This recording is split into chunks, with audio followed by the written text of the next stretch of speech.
ሲቲ ስካን ስታይ ሐኪሙ ወድሽ ውስጥ የተረሳ ጨርቅ ፋሻ አለ አሳየኝ። እንዲህ የሚገላበጥ ኳስ የሚመስል ነገር። ይሄን ያወቅኩት ከ9 ወር በኋላ ነው። በቃ ራሴን ሳት መቋቋም አቃተኝ። ጮኩ። የሚወለደው ልጅ አንተ ስትሰጠኝ እግዚአብሔር ሆይ የማይወለደውን ነገር ወደ ውስጥ አስቀምጠው ኑሮ ነው እኔ የምሰቃይ ነበረው። ይሄ ፊቴ ነው አይደለም ሲኔ መስታወት ማየት ራሱ በጣም ፈራ። እውነት ባለቤቴ እንዳው እግዚአብሔር ፈሪያ እግዚአብሔር ኑሮበት እንጂ ጥሎኝ የሚሄድ ነው። ፍትህ እፈልጋለሁ። እውነት ለመናገር ህይወቴ ወደ ኋላ ነው የተጎተተው።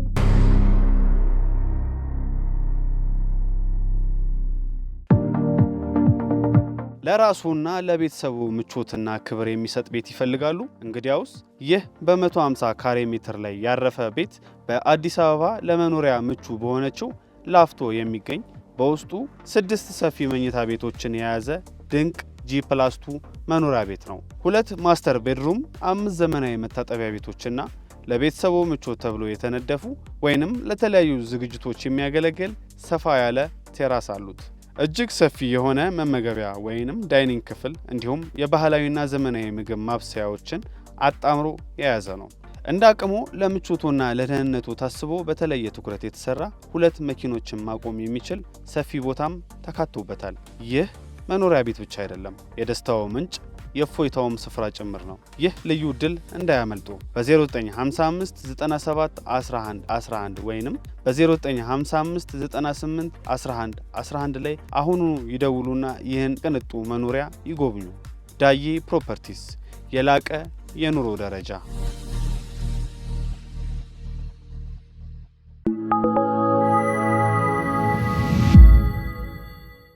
እንኳን ደህና መጣሽ። እንኳን ደህና ቆያችሁ። እስቲ ራስሽን አስተዋውቂልን። ስሜ ፍጹም ወርቅነህ እባላለሁ። ተወልጄ ያደግኩት በኢሉባቦር ዞን መቱ ከተማ ነው። ከዛ በኋላ እዛው ኮሌጅ ተምሬያለሁ። ስራም የተወሰነ ሆስፒታል ላይ ሰርቻለሁ። እዛው የጤና ባለሙያ ነሽ? የጤና ባለሙያ ነኝ። ሲቀጥል ለትምህርት ወደዚህ ወደ አዲስ አበባ መጣሁ። እዚህ 7ኛ አካባቢ ሚሊኒየም የሚባል ጤና ጣቢያ ላይ ሰርቻለሁ። ከዛም በኋላ ወደ ቅዱስ ጳውሎስ ሆስፒታል በመሄድ እዛም አገልግያለሁ። ከዛ በኋላ የሆነ እጭ ድርጅት አግኝቼ MSF የሚባል ወደ ጋምቤላ ከተማ ለስራ ሄድኩኝ። እዛም የተወሰነ ከMSF ጋር ከሰራ በኋላ እነሱ ፌዝ አውት አድርጎ ሲወጡ WFP የሚባል የውጭ ድርጅት ጋር ደግሞ መስራት ጀመርኩኝ። በዚሁ በጤናው ዘርፍ? በጤናው ማለት ነው። በጤናው ኮቪድ ጊዜ ከነሱ ጋር ነበርኩኝ። እዛው እየሰራው ያለ 2ኛ ልጄን አርግዤ እዛው ወለድኩኝ። ክትትሌም ሙሉ ነገሬም እዛው ነበር። 2ኛ ልጄን ስወልድ ሆዴ ውስጥ ጎዝ ትልቅ ፋሻ ጨርቅ ተረሳ። ይሄን ያወቅኩት ከ9 ወር በኋላ ነው። ማለት እኔ ያው እግዚአብሔር ጤናማ ጥሩ ልጅ እንዲሰጠኝ ጸሎቴ ነበረ። እግዚአብሔር ይመስገን ሰጠኝ ልጅ። ከስንት ዓመት በኋላ ነበር የወለድሽ? 11 ዓመት ቆይታ በኋላ ነው የወለድኩት። ስራም ትምህርትም እያልኩኝ አልተመቸኝም ነበር እና በዛ ቆይታ በኋላ ነው ከ11 ዓመት በኋላ የ2ኛ ልጄን የወለድኩት። እና እሱን ስወልድ ያው ሁሉ ነገሬ ጤናማ ነበረ። ሰራለሁ። በጣም ትጉ ሰራተኛ ነኝ። ይሄ የተቀጠርኩበትን ስራ ብቻ ሳይሆን ተጨማሪ እነዚህ ቢዝነስ ነገሮችን እሞካክራለሁ። እዚህም አዲስ አበባ 7ኛ ያለውኝ ከመርካቶ አንዳንድ ነገሮችን ያወጣን እዛው ስራ ቦታ ላይ እያከፋፈልን ትንሽዬ ትርፍ እያገኘን ያ ደሞዟ ትንሽ ስለነበረች በዛ እንትን እናሻሽላለን። እዛ ወደ ጳውሎስም ስሰራ እንደዛው የሆነች ነገር እንሰራና በዛው እየተንቀሳቀስኩ ጎን ጎን ህይወቴ የተሻለ እንዲሆን አደርጋለሁ። ኮንዶሚኒየም ቤት እቆጥባለሁ እና ጥሩ የሚባል ደስተኛ የሆነ ህይወት ልጄንም እያስተማርኳት ትልቋ ልጄ መጀመሪያ 11 ዓመት ያልኩሽ እሱን ስወልድ 11 ዓመቷ ጥሩ ህይወት ነበረኝ። በቃ የተረጋጋ ከሰውም ጋር ጥሩ ፍቅር አለኝ። በቃ ሰው ይወደኛል። እኔም ለሰው ትልቅ ቦታ ነው ያለኝ። እግዚአብሔር ይመስገን ጥሩ ተግባቢ ነኝ። እሰራለሁ። ምንም ድካምም አይሰማኝም። ተጨማሪ ደግሞ ምንድነው ማድረግ የነበረው ቀን የምሳ ሰዓት ብቻ ነው ረፍት ማድረገው። ከዛ ውጭ ማታ ደግሞ ሄድና የግል ሆስፒታሎች ላይ እሰራለሁ። ያው እንዳልኩሽ ቤትም ቆጥቤ መኖሪያ አሁን የምንኖርበትም ከፍዬ ሁሉ ነገር ስለሚከብድ እዛ ደግሞ እሰራለሁ። እረፍቴ ምን ሰዓት ናት? ያቺ ምሳዬን በልቼ ከሰዓቱን እስክንገባ ያው ከሩቅ ያለ ምንመጣ ያን ሰዓት አርፋለሁ። ግን እንደዛ ሆኜ ጤናማ ደስተኛ ነኝ። በጣም ደስ እያለኝ ነው የማገለግለው እና እንደዛ ያለው ደግሞ አሁንም የተሻለ ፍለጋ ነው ወደዚህኛ ወደ ጋምቤላ ደግሞ እነዚህ ውጭ ድርጅቶች ደሞዛቸው ደህና ነበረና ለምን አልሞክርም ብዬ ወደዛ ሄድኩኝ። በቅርብ ስላልሆነ ሄድኩ። እዛም ሄጄ ደግሞ በጎን ለጎን ፀጉር ቤት ሞክሬያለሁ። የሆነ ሰዓት ከፍቼ ሙያው የለኝም ግን ቀጥሬ ሞክሬያለሁ፣ ሰርቻለሁ። ትንሽ ደግሞ የተሻለ ሲሆን ይሄ ዩኤን ደግሞ ስገባ አሁንም ደሞዛቸው የተሻለ ነው። አሁንም ገንዘብ የተሻለ ሳገኝ ደግሞ ምግብ ቤት ምናምን ባለቤቴም ጎበዝ ነው፣ እዛው የውጭ ድርጅት ላይ ነው የሚሰራው። ተጨማሪ አንድ ላይ አድርገን ምግብ ቤትም ከፈትን። እያሳደግን ደግሞ እነዚህ ናይት ክለብ፣ ስፖርት ቤት እንደዚህ አብሮት ያለ ነገር ደግሞ ሞከርን። እሱም እግዚአብሔር ይመስገን ጥሩ እየተሄደልን፣ ቤታችንም ደረሰን፣ ኮንዶሚኒየሙ ደረሰን። ደስ አለኝ፣ እግዚአብሔር ይመስገን። ያው የምሰራው የተሻለ ነገር ነገ የተሻለ ይሆናል በሚል ነው እና ደስተኛ ሆነን በዚህ መሀል ነው ሁለተኛ ልጄ የመጣው። ክትትሌንም እዛው አደረኩ፣ ስራዬንም እዛው ስለሆነ ያው ድርጅቱ በሰዓቱ የትም ድረስ ወስዶ ያሳክማል። ብትታከሚም ማነው ብትታመሚም እንዲህ ክትትል ነገርም ሲሆን ትችያለሽ። ግን ምንድነው የመጀመሪያ ልጄ በትምህርቷም ጎበዝ ናት፣ በጣም እሷም ብርቱ ናት፣ ታግዘኛለች። ትምህርቷ ላይ አንደኛ ደረጃ አለቃ አታውቅም እና እዛ ትምህርት ላይ ናት እና መጋቢት አካባቢ ነው መውለጃዬ እና አሁን እኔ ትቼ ወደዚህ ከመጣሁ ትምህርቷ ይቋረጥባታል። ለወሊድም ለምንም ወደዚህ መጥና እና ሁሉ ነገር ጤና መሆን ሰላማዊ ነው። እርግዝናይም ለዚህ እዛው ልውረድ በሚል ወሰንኩ እና ከኔ ሲደርስ ልጁ ፋፍቶ ነበረ። በምጥ መውለድ አልችልም። ከሐኪሙ ጋር ተነጋገርን። ሐኪሙን ጋር ሆስፒታል ላይ የሰራሁት እዛ ጋምቤላ ሲሄድ ኤምኤስኤፎች ሆስፒታል ላይ ነበረ የሚሰሩት እና ሆስፒታል ላይ ነው አብረን የሰራ ነው። ይሄ ጋይናኮሎጂስት ጎበዝ ነው እና በቃ እሱ ጋር ነው ክትትሌን በወዴ የወለድኩትም እሱ ጋር ነው እና ወለድኩ። ደስ የሚል ወንድ ልጅ ውስጥ የምኞት የነበረ ደስ የሚል ወንድ ልጅ ሰጠኝ። እግዚአብሔርን አመሰገንኩት። ደስ አለኝ በጣም ምክንያቱም 11 ዓመት ስለዘገየው ሙያ ውስጥ ብኖርበትም ያ ቆይታ ድንገት በቃ ቆይቶ እንዲህ ይወለዳል ምናምን ደግሞ እጠራጠራለሁ። ግን እግዚአብሔር ላይ ሙሉ እምነት አለኝ። እድሜም ገና እንደምወልድ አውቃለሁ። ግን ደስተኛ ሆነን በቃ ሁላችንም።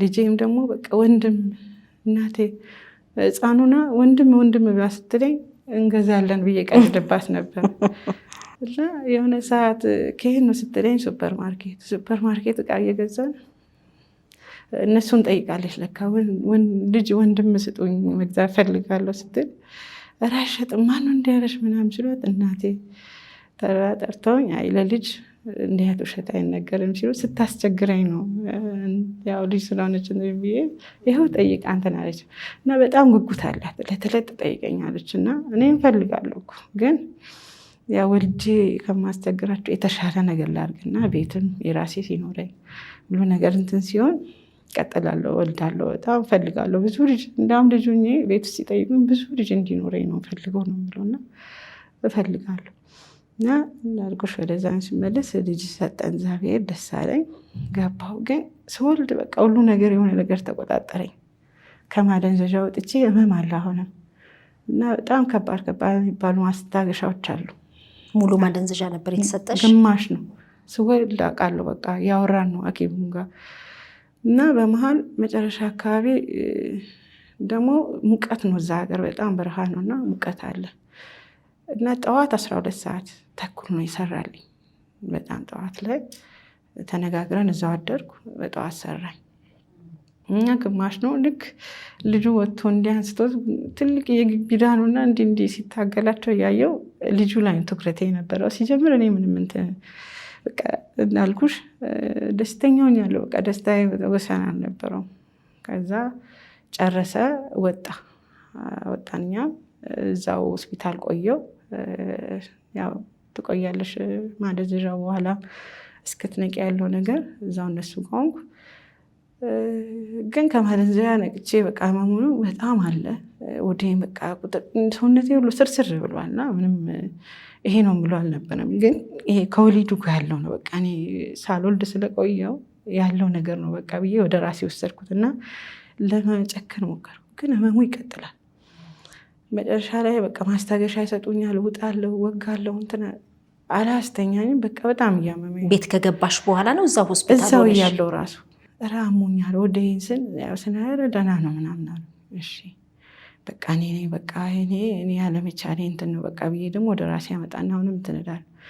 አሁንም በቃ ይጥራልኝ ማስታገሻ ይስጡን በቃ ይሰጡኛል።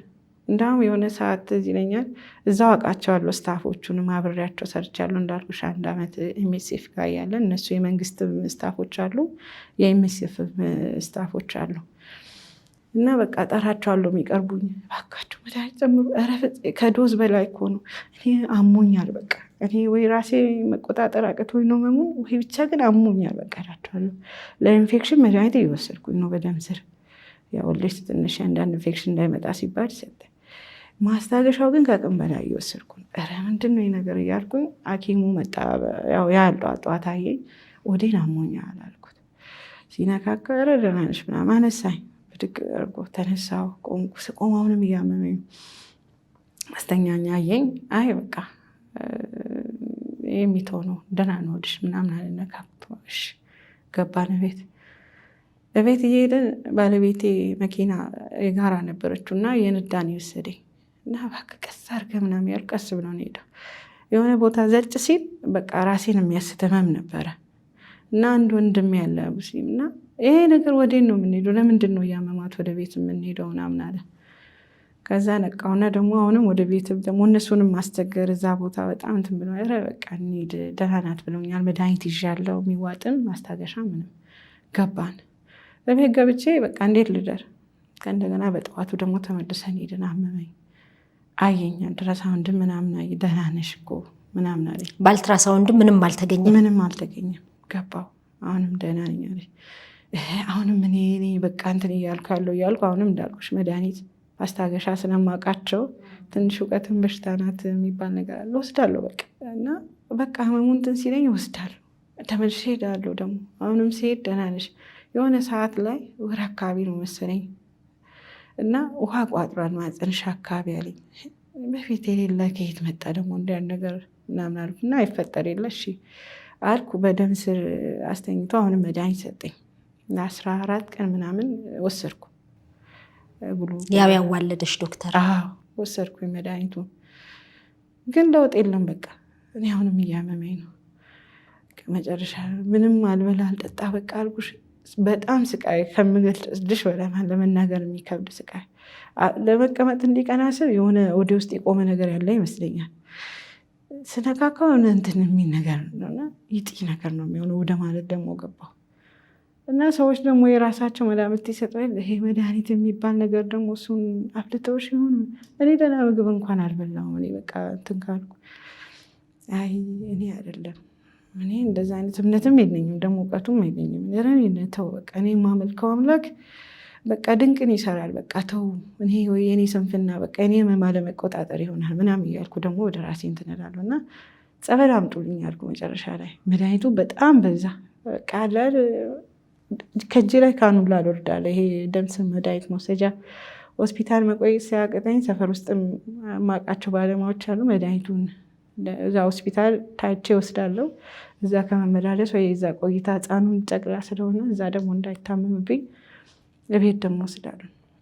ይህ ሁሉ እንትን ሲለኝ ተው በቃ ብዬ የምትወስጃቸው መድኃኒቶች ልጅሽ ላይ ጡት ስታጠቢ ያመጣብሽ ነገር የለም? ጡት ከሚያጠቡ እናቶች ማይጨመር መድኃኒት ነው የሚሰጠው። አይነካም ልጁ ላይ ምንም እንትን የለውም። ግን እኔን ጨረሰኝ አልኩ። ጨጓራዬን ተጨማሪ አቅም እያነሰኝ በቃ ህመሙ እየባሰብኝ፣ በተለይ የህመም ማስታገሻዎቹ በቃ እንትን የምለው መቋቋም የሚያቅት ሆነብኝ። ትቼ ጸበል ዝም ብዬ ጸበል ጠጣለሁ። መቀመጥም አልችል እንዳልኩሽ በቃ የሆነ ነገር ሊደገፍ እላለሁ። አጋዥ እንኳን አልነበረን። የሚገርምሽ ነገር ቤት ሰራተኛ አተን እሱ ስራ ላይ ነው እንዳልኩሽ። ሌሊት ተነስቶ እሷ ትማራለች። ሌሊት ተነስቶ ለእኔ አጥሚት የምፈልገውን ሰርቶልኝ ነው ቤት አጽድቶ ጎበዝ ነው ባለቤቴም ጨራርሶ ነው የሚሄደው። ግቢ ውስጥ ግን ሱቅ መሰራ ልጅ አለች። እሷ ናት የምታግዘኝ። በቃ እግዚአብሔር ይስጣትና እና በቃ ጸበል ስጭኝ እላታለሁ፣ እጠጣለሁ። በቃ የሆነ ነገር ከወዴ ይወጣል እና በቃ የሆነ ችግር ነው እንዳሉት የሚሉት ነገርም ሊሆነ በቃ እግዚአብሔር ነው በቃ የሚያውቀው። ይሄ ሕክምናው እስከ ጥግ ሞከርኩ። ከዚህ የበለጠ ምን አደርጋለሁ እያልኩ በቃ ቀጠልኩ። ግን ህመሙ የባሰ ወደ ውስጥ መላወስ ጀመረ። በቃ የሚወጣም ነገር አለ፣ የሚቀመጥም ነገር አለ። በቃ እንትን ይላል እና ልክ ወልጄ ከ4 ወር በኋላ ወደ ስራ መመለስ አለብኝ። ደግሞ ይሄ WFPን እየሰራሁኝ ነው ለወሊድ እረፍት የወጣሁት እና ተመለስኩ። እንደዛው ያመመኝ ህመሙ እንዲህ የምነግርሽ አይነት አይደለም። በቃ እንዲህ ታክሲ ውስጥ ባጃጅ ትቀመጥና በረዶ ይዛለሁ፣ ማስታገሻ ውጭ ይወጣለሁ፣ በረዶ እንዲህ ወደ ላይ ይዛለሁ። እዛም እንዳያውቁብኝ ግራ ቀኛና ስራዬን እሰራለሁ። በማለለኛ እንደ ቁርጠት እንደ ምናምን ያደርገኛል። በረዶን ይዤ ቁጭ እላለሁ እና አብሮን የሚሰራ ሐኪም ብዙ ስራ እንዲሎድ የለውም ቦታና ሐኪም አየኝና ስሙ መግለጽ ከተፈለገ ዶክተር ሀብታሙ ይባላል። በጣም ጥሩ ጎበዝ ልጅ ነው እና ወዴን ነካክቶ አየኝ። ወደሽ እኮ እንደ አንጀት መጣጠፍ ነው፣ ለምንድን ነው አዲስ አበባ ሄደሽ ማትታይ አለኝ። አይ ልጄ ትንሽ ጠንከር ይበል እስቲ፣ አሁን ይዞ ለመንቀሳቀስ 4 ወር ነው እንግዲህና እንዴት ነው የማደርገው? ትንሽ ጠንከር ይበልና እጄ ይታከማለሁ ይመስለኛል። እጢ ነገር ነው እንጂ እንዲህ እንዳልኩ አንጀት መታጠፍ ምናምን ቢሆን 4 ወር ሙሉ እኮ እያመመኝ ነው፣ አስችለኝም ነበር ምናምን አልኩት። እንግዲህ ያው ሳንቺ ካልሽ ብሎኝ እንትን አለ። ቀጠልኩ። ባሰብኝ። በቃ እየባሰ ስራውን አስቀረኝ። ቀረው፣ ስራውንም አቆምኩ። ከዛ በቃ እንዲህ አጣበቀኝ። የመጨረሻ አካባቢ ቀና ማለት አቃተኝ። እንዲህ ካልኩ እንዲህ ጎብጬ እንደ ጎበጠ ሰው እንዲህ ብዬ የምቀረው እና ባለቤቴ በቃ እንሂድ አለኝ። ሲሄድ እነሱ ጋር ያው ተመሳሳይ ነገር ስለሚሉ መሄዱ ራሱ መፍትሄ። እዛ ሆስፒታል ነው የምትሄጂው? ሆስፒታል። መጨረሻ ላይ በቃ ሪፈር ጻፉልኝና ልሂድ። እኔ በጣም ህመም ግራ ጋብቶኛል። ለወራት በጣም ተሰቃየው። ልሂድ አልኳቸው እና ጻፉልኝ። መጣሁ። እዚህ ሆስፒታል ነበር የገባሁት። ገባው ሲቲ ስካን ታየው። ሲቲ ስካን ስታይ ሐኪሙ ወድሽ ውስጥ የተረሳ ጨርቅ ፋሻ አለ አለኝ። ኧረ እኔ ኦፕሬሽን አልሆንኩም አልኩት። እኔ ጠፋኝ ራሱ ኦፕሬሽን መውለድ በቃ ከአእምሮ የተሰወረ። ኧረ አስታውሽ፣ ይሄ አሳይ። እኔ እባክህ ባለሙያ ነኝ፣ እስቲ በደንብ እንትን በለኝ አልኩት። አሳየኝ፣ እንዲህ የሚገላበጥ ኳስ የሚመስል ነገር እንዴ አልኩት። ልጄ ታቅፎ ቆሟና፣ ይሄ ልጄ እኮ ይኸው 8 ወር ጨርሶ 9ኛ ወር እንዴት ይሆናል አልኩት። ግን ይኸው የሚያሳየው ይሄ እንዲህ ነው አለኝ። ለራሱና ለቤተሰቡ ምቾትና ክብር የሚሰጥ ቤት ይፈልጋሉ? እንግዲያውስ ይህ በ150 ካሬ ሜትር ላይ ያረፈ ቤት በአዲስ አበባ ለመኖሪያ ምቹ በሆነችው ላፍቶ የሚገኝ በውስጡ 6 ሰፊ መኝታ ቤቶችን የያዘ ድንቅ G+2 መኖሪያ ቤት ነው። 2 ማስተር ቤድሩም፣ 5 ዘመናዊ መታጠቢያ ቤቶችና ለቤተሰቡ ምቾት ተብሎ የተነደፉ ወይንም ለተለያዩ ዝግጅቶች የሚያገለግል ሰፋ ያለ ቴራስ አሉት። እጅግ ሰፊ የሆነ መመገቢያ ወይንም ዳይኒንግ ክፍል እንዲሁም የባህላዊና ዘመናዊ ምግብ ማብሰያዎችን አጣምሮ የያዘ ነው። እንደ አቅሙ ለምቾቱና ለደህንነቱ ታስቦ በተለየ ትኩረት የተሰራ 2 መኪኖችን ማቆም የሚችል ሰፊ ቦታም ተካቶበታል። ይህ መኖሪያ ቤት ብቻ አይደለም፣ የደስታው ምንጭ የእፎይታውም ስፍራ ጭምር ነው። ይህ ልዩ ዕድል እንዳያመልጡ። በ0955 97 11 11 ወይንም በ0955 98 11 11 ላይ አሁኑ ይደውሉና ይህን ቅንጡ መኖሪያ ይጎብኙ። ዳዬ ፕሮፐርቲስ፣ የላቀ የኑሮ ደረጃ። አንቺ ከወለድሽ በኋላ ወይንም በዛ 8 ወር ውስጥ በመካከል ላይ የተፈጠረን የመሰለሽ? አዎ የሆነ ይጢ ነገር ምናምን እንጂ በፍጹም ይሄ እንዲህ ነገር ተረስቶ ብዬ አይምሮዬ ላይ የሚል ድንግን ነው። አንድ ቀን አይምሮዬ ላይ አስቤ አላውቅም።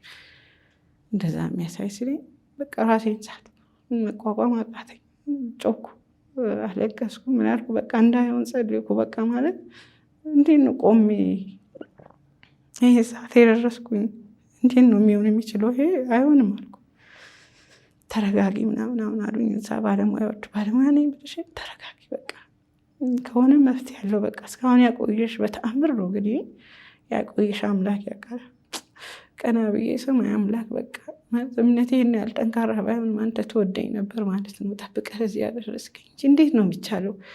ባዕር ነገር ወደ ውስጥ ገብቶ ለሳምንት ወይ ለወር ምናምን እሺ ቆይ እንበል ለወራት 9 ወር እንደ ልጅ የሚወለደው ልጅ አንተ ስትሰጠኝ እግዚአብሔር ሆይ የማይወለደውን ነገር ወደ ውስጥ አስቀምጠው ኑሮ ነው እኔ የምሰቃይ ነበረው። አለቀስኩ አልኩሽ በቃ በጣም አለቀስኩ ረጅም ሰዓት። ከዛ ግን ወደ ራሴ ተመለስኩና ፈጣሪ አንተ ላይ ማጉረምረም አልፈልግም። በቃ በዚህ እንደሞት ፍቃድ ከሆነ ይሁን፣ ግን ይህን ኃጢአት አትመልከቴ እነዚህ ልጆች ብለህ ማረኝ ትችላለህ አልኩኝ። ከዛ እነሱን እዛ ውስጥ ጠይቅ ያው አፎርድ ማድረግ ከቻልሽ ይሰራልሻል የግል ሆስፒታልና ብሩ ያው እስከምን ሊጨርስ የሚችል ምናምን ጠየቁ። ያው ብዙ ነው የሚሆነው ምናምን አሉ። የሆነ ሰዓት የግል ሆስፒታል ናቆላው ጥሩ ይሰራሉ፣ ብርም እንደዛ እና አብሬያቸው የምንሰራ ጓደኞቼ ጋር ደዋወልኩ። እንደለመነፍስ በይ በቃ እኔ ከራሴ ጋር ማለት ነው። እና ስደዋውል ጠያየቁና ቅዱስ ጳውሎስ ብዙ ሮፋ አለ በቃ ኤመርጀንሲም ተብሎ በጣም ሮፋ አለ ይሰራሉ አውቃለሁ። እዛ ምኒልክም አውቃለሁ፣ ግን ሮፋ በጣም ብዙ ነው። ስለዚህ በቃ የጠያየቅ ራስ ደስታ አገኘሁ። ወደዛ ይዤ ሄድኩኝ። ውጤቴንም የተነሳሁትን ሲቲ ስካ ውጤትና ሄድኩ። ሲሄድ እግዚአብሔር ይመስገን ቀድሞኝ ነበረ። እዛም ጓደኞቼን አገኘው። መልካም የሆነ ዶክተር ቶማስ የሚባል ቀዶ ጥገና ሐኪም አገኘኝ። በቃ በፈገግታ ተቀበለኝ። ቀላል ነው አለኝ። አይዞሽ በቃ ትድኛለሽ፣ ይሳካል፣ ይወጣል ምናምን ተባለ። ኤመርጀንሲ ተብሎ አሁንም አልጋ ሙሉ ሆነ። እኔ ካወቅኩ በኋላ ያለው ቀን ደቂቃ በቃ ልተርፍም የምፈጥንበት ምሞትም እየመሰለኝ የምፈራበት ሆነ። ያ 9 ወር ለእኔ እንዳልኩሽ ህመም ቢኖርም ይሄ ነው ብዬ ስላላሰብኩት እንትን አላልኩም። ግን አሁን በጭንቀት አለኩ። በቃ አሁን ቆይታው የሚገለኝ እንዳልኩሽ አጉብጦኛል፣ ወጥሮ ይዞኛል፣ ወደ እንትን ብሏል። አሁን ነው የፈራሁት። በቃ በጣም ፈርቻለሁና አልጋ የለም ሲሉኝ በቃ እየሄድኩ አልጋ ቤቶቹን የኔ ችግር ይቅደም አይነት ሲሄድ ከኔ ባሰ ደግሞ ስንት አለ። አፍራለሁ ደግሞ ለመጠየቅ፣ ግን ልሞትም ነው ደግሞ እንደምን ይሻለኛል ስል ቤት ሂጂና እንደውልልሻለን አሉ። እንዴት ብዬ ነው ቤት የሚሄደው? እንዴት ብዬ ተደብቄያቸው እዛ ሆኜ መጠበቅ ጀመርኩ። እዛ ሆኜ እደውልላቸዋለሁ። ተለቀቀ የለም ስል መጨረሻ ላይ አንድ ተገኛሉ። ደስ አለኝ። በቃ አሁን ደግሞ ነቃ አልኩኝ። ቀደም ብያቸው ራሱ መሄድ ጀመርኩ። ወንድሞቼም እዚሁ አካባቢ የሚኖሩ አሉ። መጡ ያጎቴ ልጆች ምናምን ተሰበሰቡ። ገባን። ከዛ በቃ ባለቤቴ ልጄን አቅፏል፣ እያለቀሰ ነው፣ ጡት ነው። እሱ ደግሞ ተጨማሪ ምግብን ብዙ ትናላለ። በቃ ያየው በጣም እንትን እያልኩ ገባ። ወደዛ ሊሰራልኝ ተኛው። ዛሬ ማታውን ወደ ተጸርቶ ንጹኝ በመነጋታው ሊሰራልኝ ማለት ነው። በቃ ምንም ነገር ተውኩ። እኔ ቀኑን ራሱ አልቀመስኩም። በቃ ለእግዚአብሔር አንተ ራሴን ለአንተ አሳልፌ ሰጥቻለሁ። በደጅን ያደግኩት ምንም ሌላ ነገር ደግሞ አላውቅም። ጎበዛ እንዲህ ብዬ እንኳን ማውቀው የለም። አብርሃም ስላሴ አንተ የምታውቀው በቃ ለልጆቼ ዛሬ እምቢ ምናምን ያለኝ እኔ በቃ ወደሱ ሳለቅስ ያቺ ሰዓት ደረሰ። የተጸዳ ምናለ ወዴ በነጋታው ልገባ ሄድኩኝ። ልክ ምንድነው ፕርሽን ክፍል ገብቼ እያስተካከሉኝ ቆዩ አንዴ አልኩና አሁን ስማት ፈጣሪን ጠየቁት። ፍቃድ ይሁን በቃ እስከዛሬ ቆይተኛል። በቃ እኔ ልትጎዳኝ አንተ ሳታውቅ ምንም እኔ ላይ ደረሰው ችግር የለም። አሁንም ተርፌ ለልጆቼ እንድቆም አድርገኝ። በቃ ትችላለህ። እኔ መድኃኒዓለም በቃ አንተ ድንቅ እንዳደርጋለህ። ለሰው የማይቻል ሁሉ ለአንተ ይቻላል። የሐኪሞቹ እጅ ውስጥ አንተ አሁንና እርዳኝ። በቃ አትርፈኛል። ገባን፣ ተሰራልኝ እና ሐኪሙ ቀድሞ ነግሮኛል። ይሄ ትልቁ አንጀትሽ ሲግሞይድ የሚባለው አካባቢ ተጎድተዋል። ስለዚህ በፋሻው ምክንያት ተለጥፎበት 9 ወር እዛ ላይ ነው ሲተሻሽ ጎድቶታል አንጀቱን። እና በዚህ ሰገራ መቀበያ በዚህ በውጭ በኩል ሰራልሻለሁ። ትንሽ እውቀት ከባድና ተላልኩሽ። ተቀጠጠኝ ደግሞ ማለት አሁን ለሌላ ሰው ቢሆን እመክራለሁ፣ ኖርማል ነው በቃ እንዲህ ይሆናል ምናምን ብዬ እመክራለሁ፣ ጎበዝ በቃ። ለራሴ ግን መቀበል አቃተኝ። ዶክተር እዚህ ጋር እንዲሁ ነው ምናምን አልኩት። ባለሙያ አይደለሽ እውነትም ደግሞ ነው በቃ እውነሽ ነገሮችን እንትን ለማለት ለሌላ አስተማሪ ሆነሽ ይከብዳል።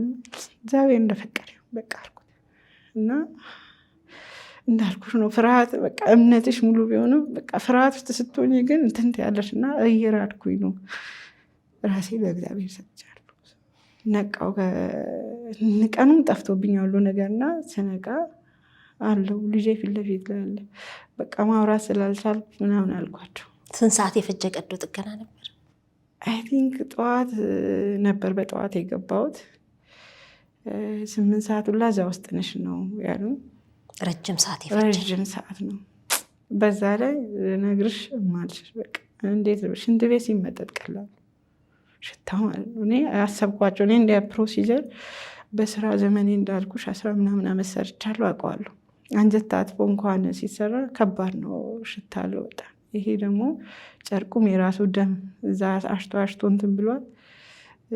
ሲቀጥል ደግሞ በስብሷል አንጀቱ መግል የምንለው አለ የሚወጣ ፈሳሽ ሁሉ ነገር እሱን ነው የሚሸተው።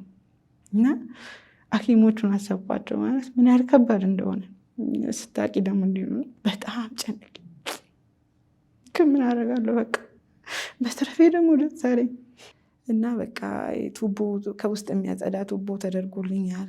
ልክ ዘነቃ እንትን እንዳልኩሽ በቃ ፈጣሪን በጣም አመሰገንኩት። እቺን ሰዓት ጨምረ 9 ወር ሙሉ በሆድ ውስጥ ፋሻ ይዞ እንዴት እንዳመሰገንኩሽ አልኩት። በቃ እኔ እንጃ ልደቱን ቀን ሰው እንዲወዱ ያመሰገነንም አይመስለኝም። በጣም ፈጣሪን ያመሰገንኩት። ባይገባኝም አደረክልኝ በቃ አመሰግናለሁ። የተረፈውን ቀን ደግሞ አንተ ታውቃለህ። እውነት እኔ ፈጣሪ ላይ ማጉረምረም አልፈልግም። በዘመኔ ሁሉ ብዙ ነገሮች ይደርሱብኛል፣ ግን በቃ አመስጋኝ መሆን ነው የምፈልገውና አመሰገንኩት። ቀጥዬ በቃ እንዲነካካው ምናምን አየው። ልጄ በጣም እያስቸገራቸው ነበር፣ እያለቀሰ እየጮኸ እሱ ድምፅ ነው ቀድሜ የሰማሁትና አምጥጡት ስጡት አልኩኝ በምልክት። ጡት ጠባ። ከዛ ምንም ማውራት አልቻልኩም እና ባለቤቴን ጠርተውት ይህ ፎቶ አንሳ ያወጣ ወደ ውጭ አይሰጥም ፎቶ አንሳ እና ስልኳ መለጠኝ አለ። በቃ ሲያይ ማለት በፍጹም ያልገመትም ተገኘ ሲባል ደስ አለው። በቃ ችግሩ መገኘቱ አንድ ነገር ነው። ያን ሁሉ ወራት እንግዲህ ያልሞከርነው ነገር የለምና መገኘቱ ጥሩ ነገር ነው። በቃ አይዞሽ ይሆናል በቃ ምናምን ያለኝ እና ፎቶ አንሳ ሲባል ስልኬ ነው ያመለጠኝ አለ። በቃ ማንሳት አቃተው። ከእንደገና አንስቶ ምናምን እንትን አለ። አሳይኝ ላክላቸው ለዛ ለሆስፒታሎቹ አልኩኝ። ለሐኪሙ ለሁላቸውም ላክላቸው አልኩት በደንብ ማውራት ሲጀምር። እስከዛ ሰዓት ከዶክተርሽ ጋር አልተነጋገርሽም? ምንም አላልኩትም። ምንም እንትኑም አለበት እንኳን እንደዛ ነገር ማሰብ ምንም የለኝም። በቃ እኔ ከእግዚአብሔር ጋር ሆነ ንግግሬ ምንም ሰው ረስቻለሁ አልኩሽ። በቃ አልኩሽ እኮ ልጄና ባለቤት ያጠገቤው ነው። እነሱም ማየት አቃተኝ። በቃ እንዴት በልሽ ሱባኤ ረዥም ቀን ነው እግዚአብሔር ጋር እኔ ለዛ ሰዓትና ቀን ከሱ ጋር ብቻ እንኳን ምንም ረሳው። በቃ ከንቱነት ምናምን ተሰማኝ። በቃ ብትሮጪ ብትወርጂ ብትወጪ ጎበዝ ብትሆኚ ባለሙያ ብትሆኚ ሁሉ ነገር ደጅሽ ቢሆን እውቀት ቢኖርሽ የሆነ ቦታ አለ በቃ የምንስትበት የምንወድቅበት አልኩኝ። የእኔ ውድቀት አንዱ በቃ ይሄ ነው። ግን ያንቺ ስህተት እኮ አይደለም ነው። ግን በቃ እኔ እንጃ እኔ የኃጢአቴ ብዛት አለ ከፈጣሪ ጋር እንደዛ አድርጌ ራሴን ጣልኩ ከፊቱ በቃ እና አልኩሽ እኮ አጠገቤ ሲያወም ሲሉ በጣም ፈገግተኛ በጣም ተጫዋች ሌላ ጊዜ እና ወንድሞቼ ጋር ሲሆን ደግሞ ለየት ያልኩኝ ሌላ ጊዜ ዝምተኛ ምናምን እባላለሁ። ግን እላቸዋለሁ በቃ ብላቸዋለሁ በመሀል እንጂ እኔ ሁሉ ነገር በቃ ጸሎት ነው አልኩሽ። በቃ በጣም በቃ ፈጣሪ ጋር ብቻ ሆንኩኝ እና ልክ ስነቃና ይወጣ ብለው አሳዩኝ። አለቀስኩ። አንዲት ሜሪ የምትባል ጓደኛ ነበረችኝ ኤምኤስኤፍ እየሰራው እግዚአብሔር ያገናኘኝ መልካም ልጅ። እሷ ናት ይሄን ሆስፒታሉ ምናምን ተራሩጣ አንድ ጓደኛችንም አለች ሊሊ የምትባል ይሄ ነገር የተሳካውና የልጆችሽ አምላክ አትርፎሻል ምናምን አጠገቤው ነው የምትለኝና ፎቶ አሳዩ ሳየው ደነገጥኩ። ትልቅ ነው ጨርቁ፣ እንትኑ ላይ ካየሁት በላይ ትልቅ ነው። ስትራቸው ምንራት ጨርቅ የለችም እሷ ተደራርባ ነገር ነው። አንጀቱ ውስጥ እኛ ስንሰራ ምንድን ነው ደም እንዲመጥ ቁጭ ይደረጋል። የሆነ ደም ኃይለኛ ደም ያለበት ቦታና ይመጣል። ከዛ ይዞት ይወጣል። ብዙ ደም ይይዝልሻል። ያ ነው አውቀዋለሁ። ጨርቁና ፋሻው ነው ተለቅ የሚለው ትልቁ ነው። አዘንኩ። ምንድን ነው ያዘንኩት? እንዳልኩሽ ትንሽ እውቀት እንዲህ ፕሮሲጀር ሲሰራ ያው ስህተቶች ሊፈጠሩ ይችላሉ፣ ግን እንዳይፈጠሩ በጣም ጥንቃቄ ይደረጋል። ጥንቃቄው ምንድን ነው? ይዘሽ የመጣሽውን እቃ አሁን ለምሳሌ 3-4 ሰው ሆኖ ነው ኦፕሬሽን ቦታ ሐኪሙ ጋር ሆኖ የሚረዳለ፣ እቃም ያቀርባለ። እቃውን ከቀረበ በኋላ ይቆጠራል። አንድ ጊዜ አይደለም 3 ጊዜ የሚቆጠረው።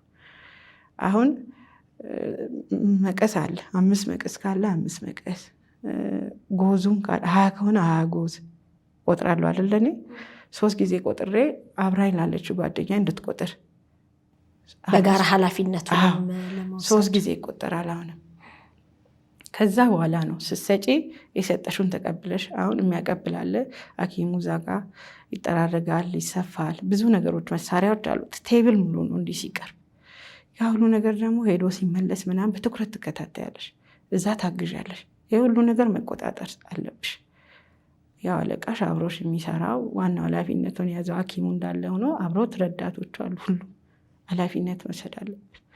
ያቺን ስለምታውቅ አሁን ትንሽ እኔ እንዝናነት ስተት በቃ ብዬ ያሰብኩት የሰው ህይወት ነው እዚህ ጋር ያለው። ያቺ አለመቁጠር ነው ይሄንን ጣጣ ያመጣው። ልክ ፕሮሲጀሩ ሲያልቅ ደግሞ ደም መጠጠው ሰገራም የያዘ ምንም ሊሆን ይችላል። እንዲህ እያነሳሽ እያራገፍሽ ደግሞ ትቆጥሪያለሽ 3 ጊዜ። አሁንም ከጠፍ መሬት ወድቆ ወይ እነዚህ አንሶላዎች አሉ አይደል የሚለበሰው፣ እሱ መሀል ወድቆ ከሆነ እንኳን በሽተኛው ወደዛ አስተላልፈሽ ወዱ እንዲክፍት እንዳለ ይፈልጋል።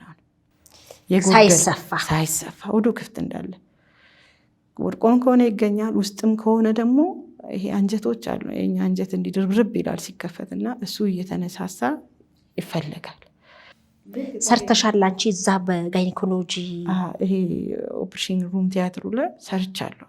ረዥም ዓመት ሰርቻለሁ። መቱም ያለው እንዳልኩሽ የመጀመሪያ ስራ ይዛ ነው። እዚህ ጳውሎስም ሰርቻለሁ፣ አውቃቸዋለሁ።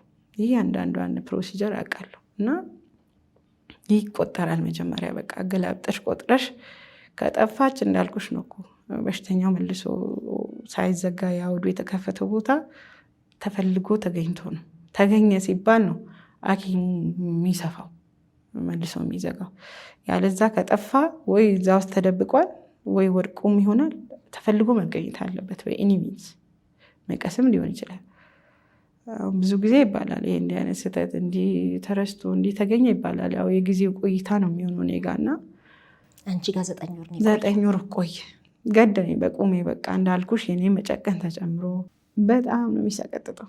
ተሻለኝ ያኔ ሐኪሙ ጥሩ ነበረ እንዳልኩሽ። እስከ መጨረሻ ለወራት ነው ሆስፒታል። ህዳን የገባን ገናን፣ ጥምቀትን በዛ ታቦት ሲያርፍ ራስ ደስታ ቀዛው ነበረን ሆስፒታል። እኔ ደግሞ እንዳልኩሽ በሰንበት ትምህርት ቤት በቤተክርስቲያን ያደግኩትና በቃ እዛው ሆኜ በቃ ደስ ገፍቶሻል መትረፌ እንትን ያልኩ አንተ ታውቃለህ እያልኩ በቃ ነገን አታውቃለህ እያልኩ ደስተኛ ሆስፒታል ላይ ማሳለፍ ደግሞ ከቤትሽ ወጥተሽ እዚህ ቤተሰቦች ቢኖሩ ከሩቅ ነው የሚመጡት። ለወራት ህፃኑ ልጅ አለ። አሁን የሚያደርጉት ምን ጡት ያጠቡታል፣ ወስደው ሆቴል አልጋ ይዞ ያስተኙታል። አባቴ ወስዶት ያስተኛዋል። ተነስቶ ሲያለቅስ ያመጣል፣ ጡት ያጠባዋል። በላዳ እየተመላለሰ መድኃኒት ሲባል ያው ከወራት በኋላ ደግሞ ይሄ ውስጡ ኢንፌክሽኑ ጸዳ አለ። በቃ እንዳልኩሽ በጣም ተጎድተዋል። ታጠባ ጠዋትና ማታ በቃ ጮኋለሁ፣ አለቅሳለሁ። በጣም ህመሙ በቃ ማለት እኔ ፔን ቶለራንስ የሚሉት ነገር ጎበዝ እንዳደለው እላለሁ። አንዳንዴ ህመሞች በጣም እንትን ይሉኛል። ግን የዛኛው ይሄ ተጨምቆ ልክ ናቸው ሐኪሞቹ እዚህ ጋር ምንም ስህተት አላገኘም። ተጨምቆ ካልወጣ ውስጥ ላይ ሆንና ኢንፌክሽን ይፈጥራል። እኔ ደግሞ መድኃኒት ኢንፌክሽን እዛ ምንም በሌለበት ማህፀንሽ ላይ ውሃ ቋጥሯል እንዲህ ያሉ እንዳልኩሽ ከእጄ ላይ መድኃኒት በደም ስር እንደወሰድኩኝ ነው 9 ወር የቆየሁት። እዚህ ኢንፌክሽኑን የሚቆጣጠር መድኃኒት የት ይገኝ? ተለማመደ ገብቶሻል ሰውነቴ ከመድኃኒት ጋር። ከእንደገና አንዷ ቪያል እስከ ስንት ሺህ ብር ደግሞ እየተፈለገች ኢንፌክሽኑን እንዲቆጣጠረው ደግሞ ተደረገ። እግዚአብሔር ይመስገን ከኢንፌክሽኑ ጸዳው። ቁስሉ ግን ከባድ ቁስል፣ የማይሰፋ ስጋ፣ የተቀቀለ ስጋ ታውቂያለሽ? የማይሰፋ ስጋ ግን ሐኪሞቹን አንዱ ሲያጠፋ አንዱን ደግሞ አብረሽ መውቀስ እንዳይሆን፣ እነዚህኞቹ ደግሞ እናት ነው በቃ ከእግዚአብሔር በታች ጥንቅቅ ብለው ስራቸውን የሚሰሩ። እንዳውም የሆነ ነገር እንትን ብዬ እኔ ከፍቶኝ ካው ይላሉ በእኛ ስህተት ነው እቺ ልጅ ለዚህ ነገር የደረሰችው፣ እነሱ አይደለም እንዲያደርጉት፣ ያው በባለሙያ ምክንያት ነው እንዲህ የሆነችው። እሷም እንደናንተ ጋውን ለብሳ ስራ ነብ፣ ተንከባከቧት፣ እንትን በሏት፣ እርዷት በማንኛውም ነገር። በሐኪም ስህተት እዚህ እየተሰቃየች ነው ደግሞ ይላሉ። ቲሙ ራሱ የቀዶ ጥገና ቲም እዛ ጳውሎ ራስ ደስታ ያሉት ድንቆች ናቸው። በቃ እንዳልኩሽ ዶክተር ቶማስ ነው ይሰራልኝ። ሌሎቹም ግን በየቀኑ ራውንድ ይመጣሉ፣ ያሉ ያዝኑልኛል፣ ልጅ የሆነ ነገር ያደርጋሉ፣ ይይዙታል። መድኃኒት የሚጀምርበት ሰዓት ነው። በጣም ወፍራም ነው፣ ግን እዛ መሬት ኢንፌክሽን አለ። ቁስል ክፍል ነው። 8 ሰው ምናምን 6 ሰው 6 ሰው የሚተኛበት ክፍል ነው። እና በጣም ከባድ ጊዜ ቢሆንም ሐኪሞቹ ጥሩ ነገር እንትን ብለውልኛል። እውነት በዚህ አጋጣሚ በጣም ነው ማመሰግናቸው። ከዛ ግን ምንድነው በጣም እንትን የሆነው አስቸገረን። ቁስሉ በጣም ረዥም ጊዜ ወሰደ። በቃ መዳን አልቻለም። እንዳልኩሽ ከውስጡ የሚወጣው ፈሳሽ አላልቃለ። መግሉ ጎዞ መቀመጡ እዛ ላይ ለወራት መቀመጡ የሚያመጣው መዘዝ ነው። በቃ መዘዝም ስላለ እና በጣም የሚወጣ ፈሳሽ አለ፣ ይጨመቃል፣ ይወጣል። ልክ እንትኗ ትሮሊዋ ክልል ማለት ስትጀምር እየመጡ መሆኑን ሳ ቀድሜ ለቅሶ ጀምራለሁ። ስንት ዓመተ ምህረት ነው ይሄ? ይሄ 2015 ነው የወለድኩት። መጋቢት ላይ የተገኘው ህዳር 2016 ነው። የራስ ደስታ ሆስፒታል የጻፈው የሕክምና ማስረጃ ላይ ጎዝ መረሳቱንና እሱ በድጋሚ ኦፕሬሽን ማውጣቱን ይገልጻል። 2016 ህዳር ማለት ነው። እሱ 2015 መጋቢት ወለድኩ። መጋቢት፣ ሚያዝያ፣ ግንቦት፣ ሰኔ፣ ሐምሌ፣ ነሐሴ፣ መስከረም፣ ጥቅምት፣ ህዳር የተገኘው 9 እና ወጣ እንዳልኩሽ በቃ እዛ ሲያጥቡ ሲሉ ሐኪሞቹም ሳይታክቱ እንትን አለ። የሆነ ሰዓት በቃ ኢንፌክሽኑ የለም፣ ከኢንፌክሽን ነፃ የሚባል ላብራቶሪ ተሰራ፣ ታየ። ቁስሉ ነው በቃ እዛ የሚያቆየኛውን። ቁስሉ እንዳየሽው ፎቶ ላይ አፉ እንዲህ የከፈተ ነው፣ ጉድጓድ ነው። ስጋይም ትንሽ ያው ገዘፍ ያልኩ ስለነበር ያ ጸርቶ እስኪወጣ ብዙ ወራት ፈጀ። መጨረሻ ላይ በቃ ተሻለ ብሎ አልትራሳውንድ ይታያል። እንደዛው ነው ቁስሉ ክፍትር እየሆነ እዛው በቃ ትንሽ ከባድ የነበረው ሊፍት የለውም። ደረጃውን ተሸክመው ነው ወደታች የሚወርዱት። በትንም ቢሆን ለላብራቶሪ ምርመራ አልትራሳውንድ፣ በተለይ አልትራሳውንድ ሄዳለው። ስቃይ አይደለም በቃ ሰዎቹ ላይ ነው በቃ እኔ እንዳለ እንትን ያልኩት ጭነቴ አሳይተውኝ። ግን ጥሩ ነገሩ ምንድነው አልትራሳውንድ ታይቶ ጽዱ ካልሆነ አይሰፋም መልሶ፣ እንደዛው ክፍት እንደሆነ ይታሸጋል በዕለት ዕለት እየተጸዳ። ግን ይሄ አሁን የከፈተው እንትን ግን መልሶ ከተሰፋ ይሞላዋል። ያ የሚወጣው ከውስጥ ፈሳሽ ስላላለቀ መጨረሻ ምን ያህል ጊዜ ቆየ በዛ ሁኔታ? 1-3 ወር እንደዛ ሳይሰፋ። ይሄ ማለት የመጀመሪያው ነው እንግዲህ። ከዛ ኦፕሬሽን አስገብቶ በማደንዘዣ ደግሞ ሰፋኝ ሐኪሙ ራሱ። ጸዳ፣ አልትራሳውንድ ጸዳ እና ተሰፍቶ እዛው ሆስፒታል አሁንም አልወጣውም። የመጨረሻ መዳኑ ኪር መሆኑን ሳቅ አልወጣውም። ተሰፍቶ በሁለተኛ ቀን ነው 3ኛ ቀን መልሶ ወደ ይነገል ተነረተ። ጸዳ ከተባለ ጸድቷል። አይተዋል፣ ራሳውን ጸድቷል። ግን በቃ ትንሽ ነገር የማትታይ ነበረች ይመስለኛል። መልሶ ወደ ሞላ። ከዛ በቃ አልኩኝ። በጣም ነው የሚያመው ደግሞ ይሄ እንትኑ ሲነረግ እየሞላ ሲመጣ አልኩ። በቃ መሞት መሰለኝ። ደግሞ መልሼ ጩኸቴን ጀመርኩ። መጣ ኪሙ ተጠራ። አየ እዛው ፈታው። እዛው እያለ በጣም በቃ ወድጄዋለሁ አልኩሽ። በቃ የነሱ መልካሙን ደግሞ በጣም እያከመኝ ነው። በቃ ሳይኮሎጂካሊ ሁሉ ነገር በቃ እንደ ቤተሰብም ስላየሁት ዶክተር በቃ ትሞታለች ብለህ እንትን እያልከኝ ነው፣ በቃ እያመመኝ ነው በቃ ምናምን አልኩ። ከዛ ትንሽ ፈታና እንዲፈስ አደረገው። ይሄ የተቀመጠው እንግዲህ ሁሉ ነገሩ ይሄ ቁስል ነው እና ምንም እንዲህ ቢነካ ልጄ ጡት እየጠባ እንዲነካ ካረገኝ አለቅሳለሁ። በቃ ብታይ ነጻድሽ በጣም የሚያሙ እና ጭምቅ አረገ። መልሼ በቃ ህመሙ በቃ የሚገለኝ አይነት ህመሙ ነው። መድኃኒት ማደንዘዣ አስተዋታል ተሰጠኝ። ከእንደገና እንዲሁ ይቀመጥ አለ። በቃ ከተሰፋ አሁንም መልሶ የሚሞላ አይነት ነገር ነው እና ከእንደገና አሁንም ቆየው እዛው አለቀ። በቃ ያዝነው ነገር ሁሉ መሲ ምን ብዬ ልንገርሽ፣ በቃ ለማኝ ሆነን ቤተሰብም እንዳልኩሽ ከሩቅ የሚመጣ መጥቶ ሲጠይቀኝ ምንም እንትን የለውም ስራ አቁመው ነው የሚመጡት እኔ ጋር ስራቸውን እንትን ብለው አስፈቅደው እንዲያርገው ምናምን ነው እና ወራት ሲሆን እንትን አለ። እኔና ባለቤቴ ብቻ መጨረሻ ተሸክሞት መድኃኒት መግዛት ይወጣል፣ ለታች ይወርዳል፣ ፋርማሲ ሄዳል፣ ይመጣል። ምግብ የሆነ ባልበላም ያመጣል የሆነ ነገር። ግሉኮስ ነው ብዙ ጊዜ የቆየሁት ይመጣል። ምክንያቱም ሰገራ ደግሞ ለመውጣት ከባድ ነው። ሌላ እንትን ነው ደግሞ እሱም ሌላ ጣጣ ነው እና በቃ እንዴት ብዬ ልንገርሽ፣ በቃ እንዳው እግዚአብሔርን ማታቂ ቢሆን በቃ ራስ ብቻ የሚገሉ ሰዎች ይህን ያልተማሩ ነው እንዲውላ ምናምን አለው። በጣም በቃ ከባድ የሆነ የእሱን መሰቃየት ይጨንቀኛል። ልጄ በቃ እንትን ማለት መጫወት ይፈልጋል፣ መድኃኒት ይፈልጋል። የት ይለቀቃል? ምታይ ሆስፒታል ነው ይዞት ይወጣል። ልክታች እንደደረሰ ደግሞ የሆነ ነገር ያስፈልጋል፣ ወይ ግላብ ወይ ምናምን ይመጣል ደግሞ ተሸክሞት። እንዳልኩሽ ጉዝፍ ነው ልጁ፣ በቃ ትልቅ ነው፣ ወፍራም ነው እና በተፈጥሮ ያንን ተሸክሞ ያንን ደረጃ ወጥቶ ወርዶ ያ ሌላ ስቃይ ነው። የኔ ህመም እንዲህ ነው። በቃ ምንድን ነው የሆነ ያለው እግዚአብሔር ወይ ያለው በቃ እና በቃ አንዳንዴ እየደከመኝ ነው እያጉረበረምኩብህ ነው ፈጣሪ ቅርብ ነኝ፣ በቃ አሞኝ ነው ደክሞኝ ነው ምናምን ደግሞ እላለሁ። ወደ ራሴ ቶሎ እመለሳለሁ። ግን እንትን እላለሁ በቃ ያው ጎበዝም ብትሆኝ እንትን ይላል እና ከሱ ሁሉ በላይ አጣን። አለቀ ያዝነው ነገር ሁሉ እሱ አካውንት ላይ ነበረ፣ እኔ ጋ ነበረ። እንዳውም እዛው ነው በውክልና ምናምን ያቺ የጋራ መኪና እንዳላልኩሽ ተሸጠች። አላለቅም። ብድር ገባን። በቃ ማለት በቃ የምታውቂው ጓደኛ ያለ አብረሽ ስትኖሪ ስትይ ስትንቀሳቀሽ ሰው ጋር ትገናኛለሽ። ተፈደርን። በቃ ገበና ወደ ውጭ እንዳይወጣ በጣም ታገልን።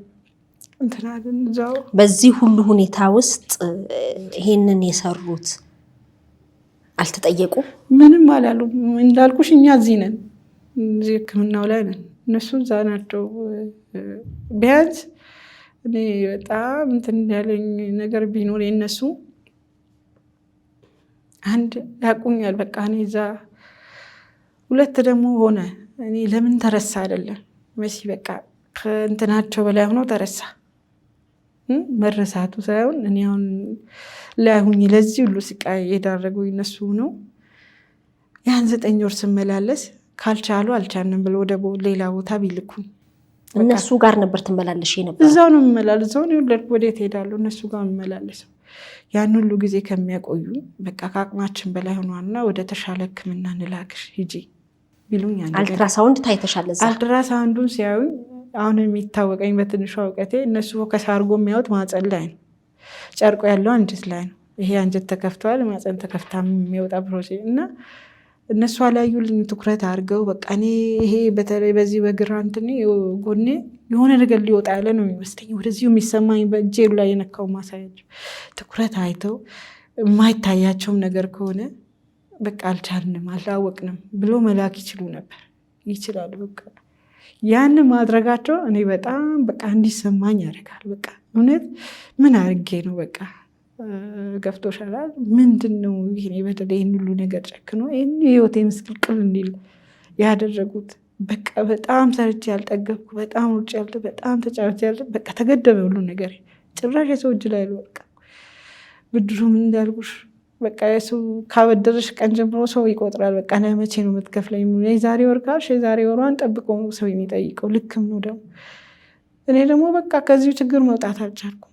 በቃ እዚሁ እንዳለውኝ ገና ከሆስፒታል ወጥቼ እንዳለ ያቺ የደረሰችንን ቤት ለመሸጥ መሯሯጥ ጀመረ። ብንጠይቅ ራሱ መቼ በቀን ይሆናል።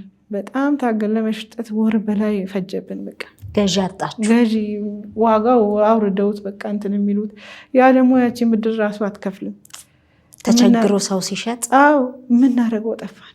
መጨረሻ ላይ በቃ ብድር ላይ ያለን ሰው ደግሞ በቃ ባካ ችግር ውስጥ ሆነን እንዳውም የቅርቤ የምትዩ የኔ የምትዩ ሰው ታጫለሽ መቃቃር ሆነ እና እንዲህ ተቸግረን ነው እኮ እንዲሆነን ነው ስንል እና ታዲያ እኔ ይመለከተኛል ይላል። በጣም ባለንጀራሽ የማትጠብቂው ወይኔ እግዚአብሔር ማን ነው ያለው ሰው ምናምን ሰው እስክታጭ እኔ እግዚአብሔርን አሁንም እዚህ ላይ የማመሰግነው ምንድን ነው ብዙ እንድትማን የጎበዝ ተማሪ በሆን ይሄ መከራ ብዙ ነገሮችን አስተምሮኛል። ብዙ ነገሮችን በቃ እንደ እናት ልጅ የምለው ምን ይመለከተኛል? እሺ እኔ ምን ላድርግ? እኔስ እንዲህ ስራ እንዲህ ተበድሮ ልክ ነህ እኮ ግን እሺ ምን ላድርግ ማለት የሆነ ነገር ቢኖርሽ ሰተሽው መጨረሻ በቃ ዋጋውም የወረደው ነው ይሸጥ ብለን ወሰንን። እንደዛ ሆኖ ክረምት አካባቢ ነው የሚመስለኝ እንቅስቃሴ ብዙ የለም ይላሉ ደላላዎች ጋር እንደ ፍቅረኛ መደውለው በቃ መደውላለሁ ባካችሁ በቃ አንድ በተገኘ ገዢ ሽጡ። ኧረ ደግሞ ለካ አካባቢ ላይ ያለው ዋጋ ትበድያለሽ አንቺ አሁን ወርደሽ ብትሸጪ እዛ ላለው ነገር አሁን እንዲህ ዋጋው እንዲህ ነው እንዲህ ነው የምታረጊው ምናምን ይላሉ። እባካችሁ በቃ ለሰው እንዳይሰማ አድርጋችሁ ቢሆን ለመንኳቸው አልኩሽ። በራሴ እንትን ተሸጠ ከፈልን። ትንሽ ተሻለኝ መልሼ በጣም በሽተኛው እንኳ አልኩሽ ደልኩ ሞቶ ትንሽ መንቀሳቀስም ጀምሬ በዛ በሰው እዳ ባጣነው ነገር ተይ በቃ ከዛ ልጄም እንዳልኩሽ እዛው ትምህርት ላይ ናት አልጨረሰችም። አልመጣችም። አንቺ ወደዚህ ሕክምና ስትመጪ አልመጣችም። መጋቢት አይደለ ከማን ጋር ኖረች? እዛ አጋዥ አግኝተን ነበረ እሷ ጋር ትተናት መጣት። እሷም ግን እሷን አልሆነችልኝም። በቃ በጣም ብዙ ነገር ደርሶባት ተሰቃይታ ልጄን ሳገኛት ልክ መጋቢት በኋላ ሰኔ መጨረሻ ላይ ፈተና ጨርሳ ምናምን መጣች። ስትመጣ ግን እኔ እዛ አደራ ምንድን ነው ስነቃ በደንብ ያልኳቸው ለልጅ አታሳዩት፣ ይህን ፎቶ ይሄ ወሬ አትንገሯት፣ ብቻ ትንሽ አሟት እየታከመች ነው በሉ፣ ምክንያቱም ውጤቷ ይበላሻል፣ በእኔ ምክንያት ልጄ ወደኋላ ትመለሳለች። ለዚህ ብያቸው አስጠንቅቄ ልክ ስጨርስ መጣች ወደኛ በፕሌን መጣችልኝ። ስትመጣ እኔ እሷ የኔን መማይታ ደንግጣ ታለቅሳለች። እኔ ልጄ ጠቁሯ እችን ያክላ መጣች። በቃ ጠፍታ አልኩሽ በቃ አለቀስኩ ድጋሚ። ምነው ፈጣሪ በቃ ምንድን ነው የኔ አይበቃም ምናምን ነገር ነው። እዛ ልጅ አጋዥ የተባለችው እዛ ሰቃይታት በቃ ወባ አለና እዛ በረሃ ስለሆነ ካልተመገብሽ ካልተጠነቀሽ ይይዛል በቀላሉ። እንደዛ የታመመች መድኃኒት ሲነግሩኝ መጨረሻ ላይ ተሽሎን የእሱ ስራ እዛ ስለሆነ ደግሞ ሄድን። ስራው ካቆመ ደግሞ በቃ ምንም የለንም ልንወድቅ ነው በቃ ምንም ነገር የለም። ፎሎ አፕ አለኝ እዚህ ተመልሼ እንድከታተል ሄድን። ወደዛ ሄድን። የተወሰኑ ስታፎች መጥተው ጠየቁኝ። ይሄ ሐኪም ግን የት ነሽ እንዴት ሆንሽ ምናምን አላለኝም። ያ ተላከለት እንዲህ አላለም። እንዳውም የተወሰኑ ስታፎች እዚህ ሁኜ ዋተው ላኩልኝ። አጥቼ አይደለም ያኔ ላኩልኝ መጀመሪያ አካባቢ ነው እና ግን ከኛ ጋር ነበረች ስታፋችን ናት። እንዲህ ዝም እንላታለን ለወራት ቤቷን ትታ ሆስፒታል ናት ብለው መልካሞች ነበሩ። እዛ አብሬያቸው ያው ከብዙ ቦታ ነው ሰው ተአጥሮ እዛ የሚሰራውና ላኩልኝ የተወሰነ። የእሱ ስም ዝርዝር የለበትም። አዘንኩ ሆነ ተሰማኝ። ማለት አንድ እንደ ጓደኛ ነን፣ ሁለት አብረን ሰርተን፣ ሁለት በሱ ምክንያት ነው እዚህ የሆንኩ ያለሁት። እንዴት ስብዕና እንኳን አይሰማው ምናምን አልኩ። በቃ እንደ ሰው ግን አልተናገርኩትም። ሄድኩ እዛ ሜጄ እንዳልኩሽ በቃ ቤት ነው የቀረቡት። በጣም አሞኛል። አሁንም ቁስሉ አልተዘጋም። ኢቨን እስከዛ እስከሄድ በራሴ እንትን ነው ኃላፊነት ነው። ሐኪሙ ጋር ተነጋገርንና ያው ባለሙያም ነኝ ቅርብ ባለው ሆስፒታል እንግዲህ ለወራት ሆስፒታሉ ላይ እንደቆየን ልጁንም እንደዛ እንደተቀዳዴ ማለት እንኳን አልቻለም። ለዚህ በቅርብ ባለው ሆስፒታል ቁስሉ እየተጸዳ እንዲሸታሸግ ምክንያቱም አሁን ትንሽ እንትን ካለ ቁስሉ ከተስለ ኢንፌክሽን ከተፈጠረ ደግሞ መዳን ከባድ ሊሆን ነው። ያን ኃላፊነት እንትን አለኝ እና በቅርብ ሆስፒታል እየተከታተሽ በሚል በስምምነት ነው የወጣሁት። ወጣው እዚህ ዘመድ ቤት አረፍኩ የተወሰነ ጊዜ። ልጄም ዳዳ ያለ ተጫወተ። ያም ደግሞ የበለጠ ብርቱ እንደሆነ አደረገኝ። ከዛ ያው የእሱም ስራ ወደዛ ስለሆነ እሱ ተመልሶ ሄደዛ ዘመድ ቤት አድርጎኝ ልጄም አለች። እረፍት ክረምት ስለነበረ ሄደ እሱ ስራውን ቀጠለ። መጨረሻ ላይ እሷም እሱ እዛው ስራም እዛ ስለሆነ እሷም ትምህርቷን መስተጓጎል እዚህ እንግዲህ ተስፋ ያደረግነው ቤት የለም። ተመልሰን ሄድን። ደግሞ እዛ ስንሄድ እንዳልኩ ሰው እነዛ ስታፎች ምናምን መተው ጎበኙኝ፣ አዩኝ። ደስ አለኝ ደግሞ ድኜ እንደ ሰው ራሱ በቃ ተአምር ሆነ። ሰው ተርፌ መሄዴ ያ የወጣውን ነገር እያየ ከተማ ውስጥ ተወራ ተዳረሰ። በቃ ሰው ደነገጠ በጣም። እንዴት አንቺ ባለሙያ ሆነሽ? ምን ራሴን በራሴ አልሰራ አልኳቸው። እንደው ራሴን በራሴ ላይ ግን እየሰማሁኝ ነው። ተጠንቀቅልኝ አደራ እንኳን አይባልም። ምክንያት ባለሙያ ሆነሽ ባለሙያ አደራ እንዲያርግልኝ ምናምን። አሁን አንቺ የአንቺን ስራ ታውቂያለሽ፣ ጠንቀቀሽ ሰሪያለሽ አይደል? እንደዛ ሁሉ ስራሽን ተጠንቅቀሽ እንደምትሰሪ እያወቅሽ አደራ መሲችን እንዲያርጊ ምናምን ቢባል አታቂም ብሎ አይነት እንደማለት አለ። ለዚህ እኔ አእምሮዬም ላይ የለም አላልኩም አይደለምም ደግሞ ወደፊት ይፈጠራል ብለሽ አታስቢ እና በቃ እንደዛ ብዙ ሰው ተነጋገረበት ምን አለ። አሁንም የኛው ሐኪም ግን ምንም ያለኝ ነገር የለም። እዛው ስራው ላይ ነው ቀጥሎ ነው ያለው። እንደውም ሲነግሩኝ ስቲል አለ በቃ እንደ ያለ ስህተት እና ምንድን ነው ትንሽ እየተሻለኝ ሲሄድ ወደ ስራ ለመውጣት አልችልም። አሁንም በቃ እንቅስቃሴ እዛው ቤት አካባቢ ተገደበ። ያው በአጋዥ እሱ ነው በቃ። ሆቴላችሁስ ሁሉ ነገር ባዶ ሆነ መሲ። በቃ እዚሁ ነን እያለ ስንሄድ ከስሮ ኢቨን ቤት ኪራይ የሚከፈል ጠፍቶ አሉ። ኤሲ ምናምን ተገጥሞ ነበር። ሀገሩ እንዳልኩሽ ሞቃት ነው። ያ ሁሉ ነገር የለም። ቤት ኪራዩ እሱ ታሰበ። በቃ እኔ ስደርስ ታስቦ ወሰዱ። አስረክምናል ለቀረ በቃ እኔ እንደዛም ደርሼ ራሱ እዛው ሆኜ ክትትል እመጣለሁ። ደግሞ በመሀል በ2 ወር በ1 ወር እዚህ እመጣል እመላለሳለሁ። ወደዛ ወደ ስራው ምንም እጄ ማየት ራሱ እስኪያቅተኝ ነበረና ሁሉ ነገር ከንቱ ሆነ። በቃ ቀረ ጠፋ። እና ምንድነው የሚለኝ ባለቤቴ ቆንጂት፣ ይሄ የመጣው ነገር ሁሉ የኛን ዕዳ የኛን ክፉ መንከሮች ሁሉ ይዞ ሄዷል። ይጥፋ። አንቺ ደህና ከሆንሽ እኔ ደህና ከሆንኩ ገና ከዚህ የተሻለ ነገር እናገኛለን። ያበረታሻል። ለምንድን ነው ቆንጂት የሚልሽ? ትክክለኛ ስምሽ ፍጹም የራሱ የሚጠራኝ ስም ነው። እንደዛ እያለኝ ነው የሚጠራኝ። እና ችግር የለውም ይህን ነገር እያሰብሽ ሌላ ህመም እንዳታመጪ በቃ ተይው ይለኛል። ኧረ እሺ ምን አባቱ እግዚአብሔር ሰጠ እግዚአብሔር ወሰደኝ። ከየት አምጥተን ነው? እሱ ጤና ስለሰጠን ሰርተን ምናምን ያገኘ ነው። እግዚአብሔር ይመስገን እለዋለሁ። እሱ ጋር ልክ እሱ ወጥቶ በቃ እንደ ድሮ መሆን ሲያቅተኝ እጅሽ በቃ ጥር ብሎ ልጅሽ የሆነ ነገር የጠየቀን ማድረግ ሲያቅትሽ ምናምን ደግሞ አለቅሳለሁ። በጣም በቃ በጣም ብሶኝ ማለት ነው። በቃ እንዴት ነው ይህን ህይወት ማስኬድ? መቼ ተሽሎኝ ነው ወደ ስራ የምመለሰው? ዋጋንሲ ደግሞ ያለው መቆም እኮ አልችልም። እንደ ደቂቃ በቃሽ ትሸለሚያለሽ ብባል ምንም አቅም አንሶኛል። እንዳልኩሽ ያመኛል። አሁንም ደህና አልሆንኩም፣ ግን ደግሞ ፈልጋለሁ። ጨክኜ እጄ እሰራለሁ። እንደዛች ጎዛ ቁጭ ብላ እጄ እንደሰራዋት እንደዛ አደርጋለሁ ደግሞ ምናምላለሁ። በቃ ነገሮች ቀጠል መስተካከል አለባቸው ከሚል ግን በቃ ቃተኝ ደግሞ አልችልም። ወደ እውነታው ስንመጣ ከራስ ጋርም መታገል አለ አይደለ? የሕክምና ባለሙያ ነሽ። ነገሮችን በደንብ እንግዲህ ያውቃለሁ ብለሽ ታስቢያለሽ። ግን ደግሞ በሕክምና ስህተት ህይወትሽ ተመሰቃቀለ፣ ጤና ጣሽ፣ ምስቅልቅል ወጣ። እንዳልኩሽ እኔ 4 ወንድሞች አሉኝ ታናናሾች። እዚህ አዲስ አበባ ሙነን አንድ ያጎት ልጅ አለኝ እና እዚህ አፍሪካ ህብረት ጋር ቤት ሰጥቶን ቤት ሲሰጠኝ እኔ በቃ ክፍያ ኪራይ የለብኝም ወንድሞቼን አምጥቼ ላስተምራልኩ። እኔ በጣም ደስተኛ እንዲያን ነገር ላይ ደስ ይለኛል። ዘመድ ሄዶ መፈለግ መጠየቅ ማግኘት እናቴ ስትሞት አደራዋይ ነበር እና ያንን ማስቀጠል እፈልጋለሁ ዝምድና እንዳይቆም እና ወንድሞቼን አምጥቼ አንድ እህት ደግሞ ከሌላ ያጠለች እሷንም አምጥቼ እዚህ አስተምራቸዋል። እንዳልኩሽ 24 ሰዓት እኔ ቤት የለውም። ልጄን በፊት ነው በፊት እዚህ እያለን ምንድነው የማደርገው? ጠዋት የግሉን ሆስፒታል አንድ ኦቨር ሳረግ በጠዋት ነው የሚመጡት። አንዳንድ ቅኖች አሉና ለእነሱ አስረክቤ ሩጭ ልጄን አያትና ሄጄ ልጄን ስሚያት መለስ ተኝታ ቢሆንም እዛው ስሚያት ታውቃለች። በሰመመን ውስጥ ሆና ዛሬ መተሻል ሳምሽኝም ትላለች እኔ የቀረው ቀን እና እንደዛ ማስተምራቸው ነበሩ።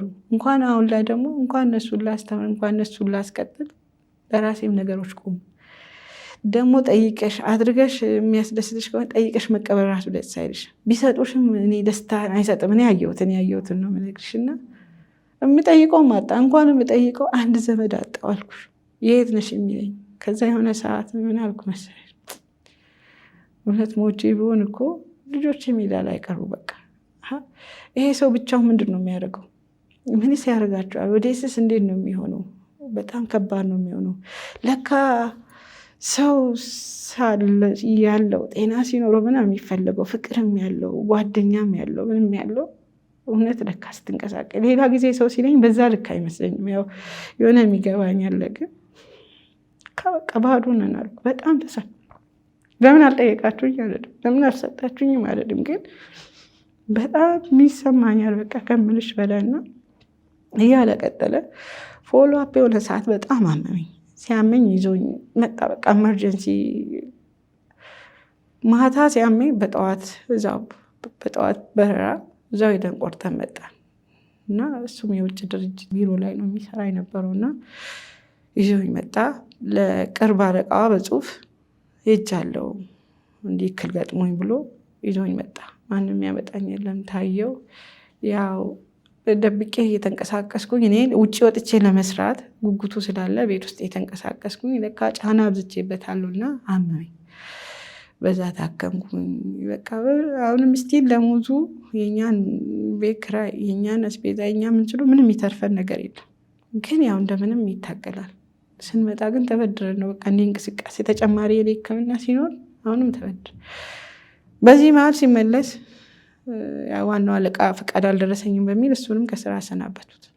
ሌላ ችግር ወይ በቃ ራስ ምታትና ግን እጅ አልሰጠም። በቃ ችግር የለውም ጉልበት አለኝ አቅም አለኝ ሰርቼ ያስተዳድራቸዋለሁ። ግን በቃ እኔ ፊት ላለመታየት በጣም ተጎድቶ ጠቁሮ ነው ምናምን የመጣው። እንደዛ ተብሎ ያው በረሃ ነው ሄደሽ ብለሽ የምትመጪው፣ ከተማ ላይ አይደለም የምትሰሪው። ካለሽበት በመኪና ወጣ ብለሽ ሰርተሽ ተመልሰሽ የምትመጪው እና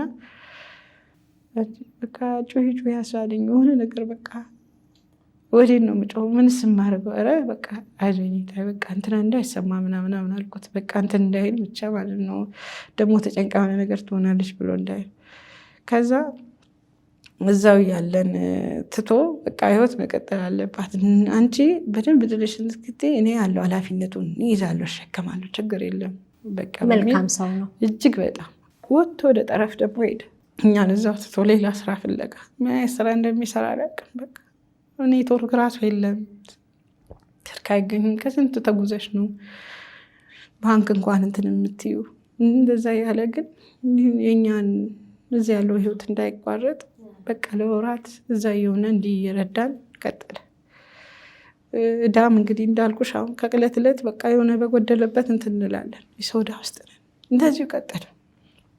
ይህ ነገር ወደ ዶላለሁ በቃ ፈጣሪ የመቼ ነው እንትን ብሎ ስራ ደግሞ ጠያይቃለሁ፣ ግን ጤናማ አይደለሁ። ያመኛል አሁንም ድረስ። እኔ ወዲ ውስጥ የሆነ ነገር አሁን ራሱ እንትን ያለ ይመስለኛል ሰውነቴ። የምታይ በቀን አንዴ የሆነ በቃ አላል ከፍራፍሬ አቮካዶ ወይ የሆነ ነገር ብበላ፣ በተረፈ ጨጓራ ጤናማ አይደለም። ያመኛል ወዲም በጣም ነው ከምንሽ በላይ የሚያመኝ። ከቤት ቤተክርስቲያን መቅረት አልፈልግም፣ ግን ተጎትቼ እሄዳለሁ። መሀል መንገድ እቀመጣለሁ። መድረስ አቅቶኝ እንዳልመለስ ስቲል አሁን እንዳልመለስ ቤት ይቀኛል። ወደዛም እንዳልሄድ መሀል መንገድ ቁጭ ስል ቆይቼ አንድ ሰው ሳገኝ ደግሞ እጅ ይዤ ሄድና ደርሼ ከእንደገና ውዬ ደግሞ እመጣለሁ።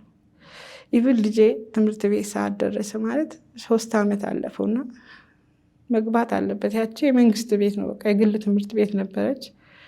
ጎበዝ ነሽ አንቺ የትም ቢሆን ፊት ታደርጊያለሽ። በቃ በዚህ ደግሞ ተማሪ ምንም እንትን አላለችም።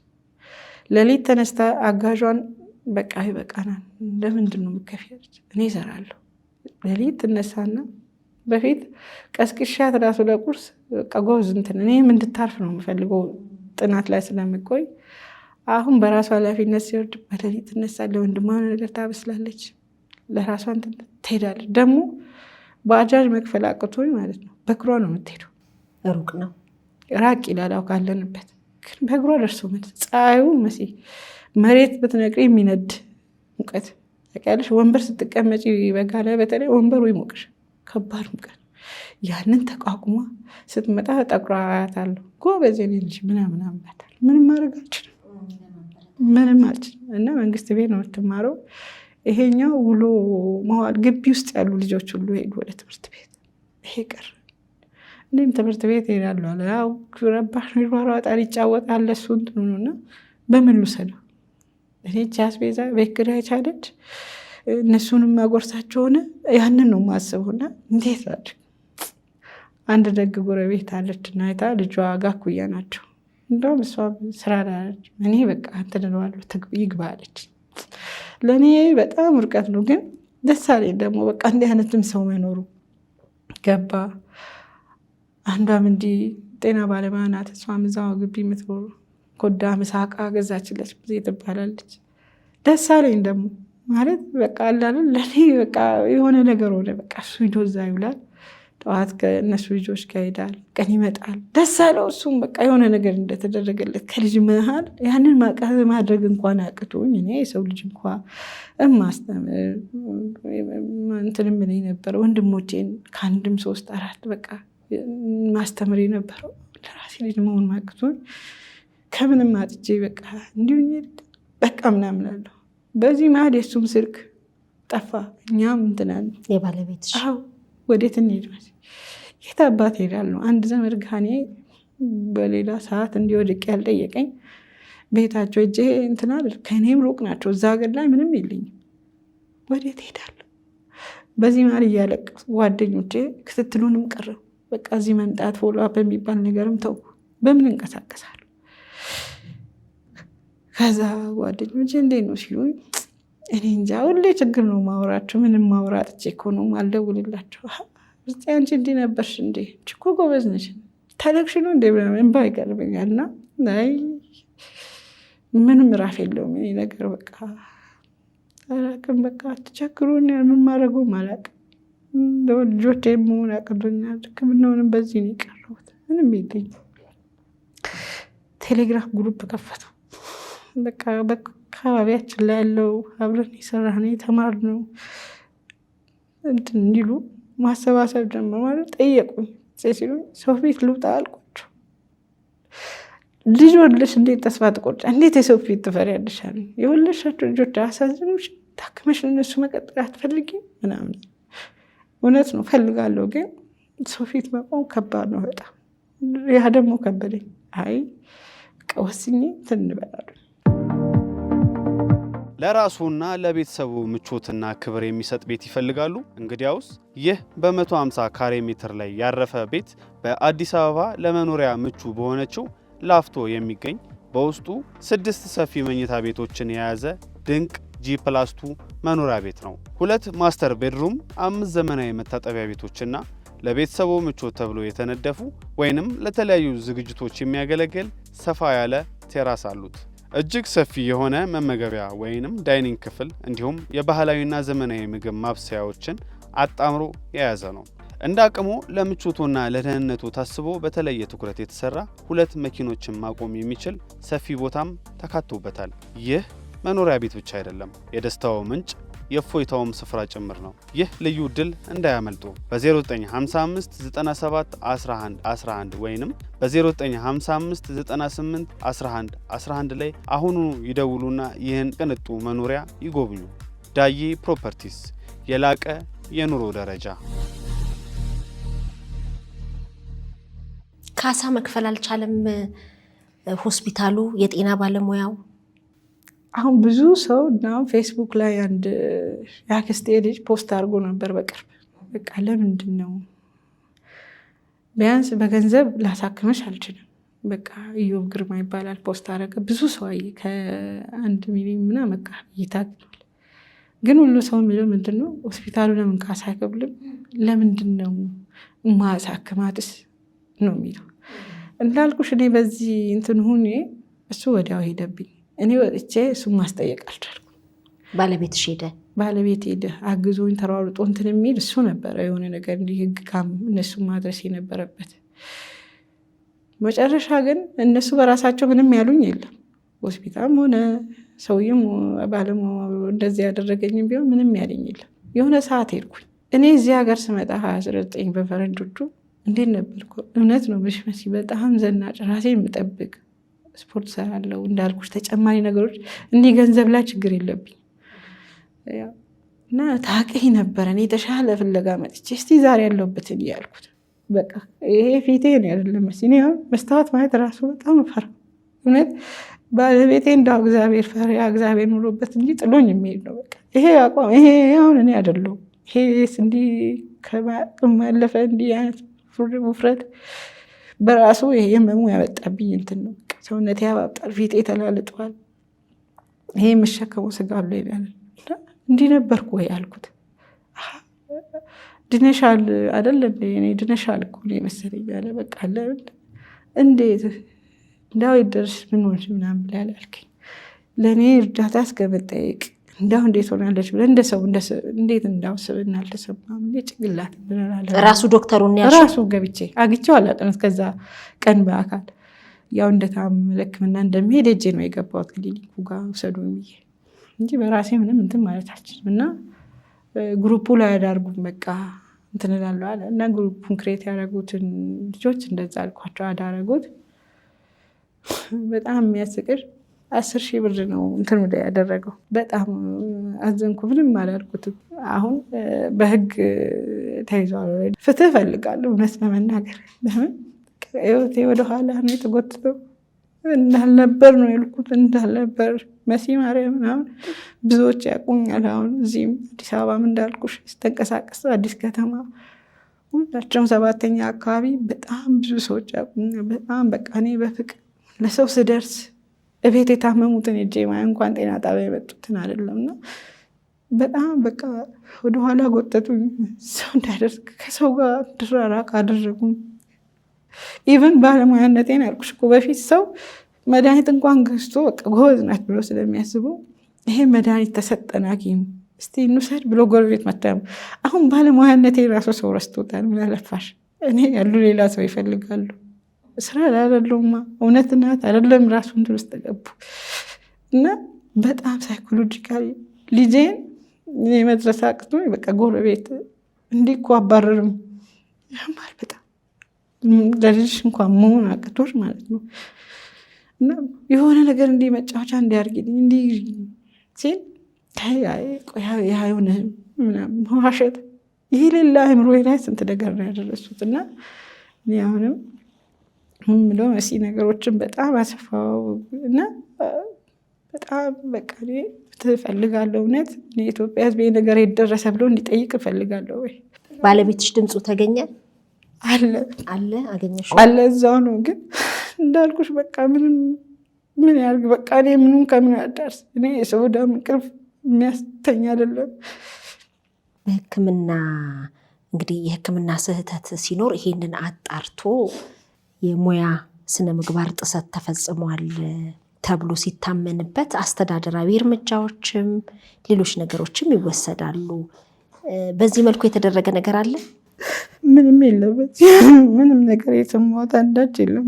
አንቺ ስላልሄድሽ ነው እንግዲህ አንቺ ስላላመለከትሽ።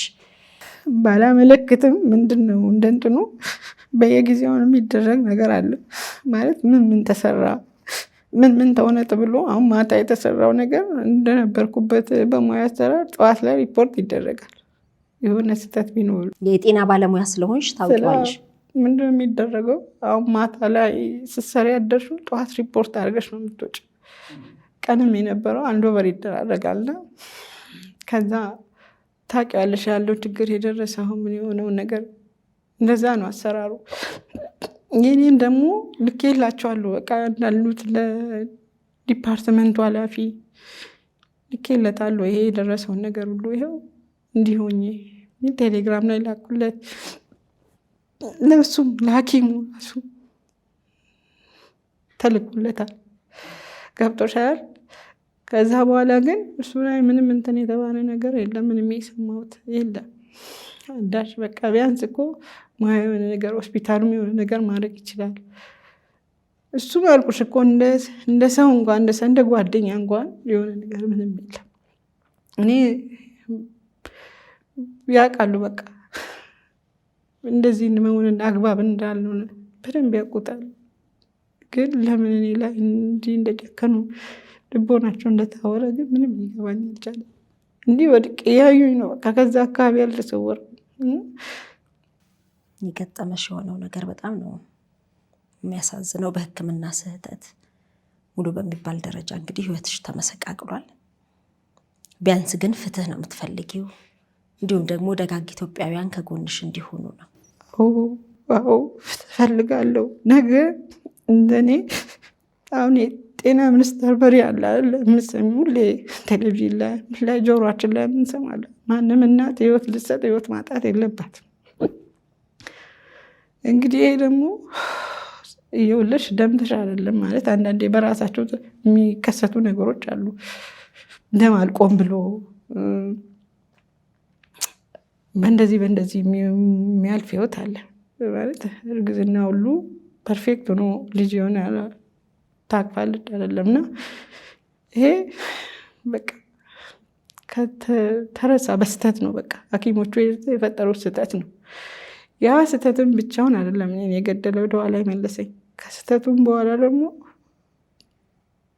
አላወቁልኝም ችግር 9 ወር ብሎ በቃ እዛው ዋሽተው ሞር አሁን ላለሁበት ስቃይ ምክንያት ሆነ እና አንድ መረሳትም የለበትም። በቃ ሰው ሁሉ ትኩረት ሰጠው። ባለሙያ ስንሆን በሽተኛው እኛ ላይ ራሱን ጥሎ ነው በቃ ምንም ይሁን ከእግዚአብሔር በታች በቃ እነዚህ ሰዎች ያግዙኛል ብሎ ሙሉ ልቡን ሰጥቶ አደራ እንኳን እንዳታረገኝ አይልም እኮ በቃ ሄዶ እዛ ተኝቶ ማደንዘዣውን ይወስዳል። ሁሉም ኃላፊነቱን ከወሰደ ፐርፌክት ይሆናል። ምንም የሚፈጠር ነገር የለም። ትንንሽ ስህተቶች ሊኖሩ ይችላሉ በሕክምና ላይ ምንም ጥያቄ የለው። እንዲህ ያትገባር ስህተት ግን ከንዝላለች ነው በቃ ትኩረት አለመስጠት ህይወት ነው ብሎ የዚህ ጋር ያለውን ነገር እንደ ራስሽ እንደ እናቴስ ብትሆን እንደዛ ነው የሚለው ስትማሪ ራሱ እናቴስ ብትሆን እህቴስ ብትሆን ልጄስ ብትሆን እያልሽ ነው እንድታክም የሚደረገው። እንኳን በህይወት ያለው እንደኔ አይደለም ለሞተ ሰው ወደዚህ አይወረወርም። በህይወት እንዳለ ሰው ነው እጁን አሁን እንዴት ጥፍ ብሎ ከቆየ አስከሬን እንዴ ነው አልዘረጋ ይላል አይቻልም። እንዲህ አድርገሽ ሰብረሽ እንትን በቃ በጥንቃቄ ይዘሽ የምትገንዥ እንኳን ስትገንዥ ህይወት የለውም አይሰማሽ ማለት ግን አይቻልም። በቃ ዲክሱ አይፈቅድም። በስነ ስርዓት ተጠንቀቀሽ ነው የምታስተካክዩ እና ለቤተሰቡ የምትሰጭው። እንኳን በህይወት ያለ ሰው የሞተ ሰው እንኳን ትኩረት ይፈልግ። በቃ እንደዛ ነው እኛ ስንማርም ስንሰራም ይነበር እና የእኛ ትንሿ ስህተት ግን ሰው ምን ያህል እንደሚያመሰቃቅል ህይወቱን እንግዲህ ሙሉ ቤተሰቦችን ለአደጋ ለመከራ አሳልፍ የሰጠሁት እሱ በማሪ የሆነ ሰዓት ሲመጣ ባለቤቴ ብታይ ጥፍሩ ተነቃቅሎ ምን ሰራ እንዴት ሰራ ምናምን አላልኩት። እንግዲህ ምን ያህል ዋጋ የከፈለ እንደሆነ እሱና እግዚአብሔር ናቸው የሚያውቁት። እኔ እዚህ ጋር የኖርኩት ያለሁት ህይወት ነገርኩሽ። አሁን በቃ ምንም አብቃቃት የሚሉት እንዲህ ማለት እያቃተ ይመጣ በቃ ከባድ ችግር ውስጥ ገባ። ቤት ኪራይ መክፈል እስኪያቅተኝ አስቢ። አሁን የምኖርባትን ብታዩ በቃ እውነት አይመስልም። ልጆቼን የሆነ የተለየ ነገር አድርጎ ማብለት ምግብ ላይ ጀሪ ነገር እንዴት ይሆንባቸዋል? ሊበት እያለሁ እንዳልኩ የእውነት ነው የምልሽ። በቃ እያሳለፍኩት ያሉት እያንዳንዷ ነገር ሞት የሚያስናፍቅሽ እግዚአብሔርን ተስፋ ስለማደርገው ስለምወዶ ስለምፈራው ግን አስበው እንደውም ይገርመኛል። አንዳንድ ያው ሚዲያ ላይ ምናምን የሆነ ነገሮችን አይና በቃ እንዲህ ሆኖ ተበሳጭቶ በቃ እኔ ጋር ቢሆኑ በቃ ይሄ ነገር እነሱ ላይ ቢደፋ ምን ሊሆኑ ነው ምናምን እላለሁ። ትንሽ የኔ ችግር በጣም አግዝፌ የነገርኩሽ አለ። በጣም ከባድ ያልነገርኩሽ በቃ አለ አንዳንዴ እንዲህ አውጥተሽ ሚዲያ ላይ የማትገልጪው ማዘረዝሪው እነዛ ነገር ውስጥ ገባ በቃ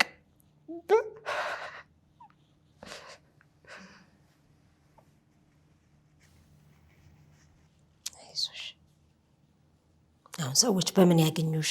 ስልክ አለኝ 09113485 ዋትስአፕም ቴሌግራምም በዚሁ ነው የምጠቀመው። ተጨማሪ ደግሞ ቲክቶክም አለኝ ሰሊና በሚል በእነሱ ሊያገኙኝ ይችላሉ። አደራም ብሎ ደጋግ ኢትዮጵያ ኤርትራውያን ለብዙ ሰዎች ሲደርሱ በጣም ደስ የሚለኝ እኔም በቻልኩት አቅም ምረዳ የነበርኩ ሰው ነኝ።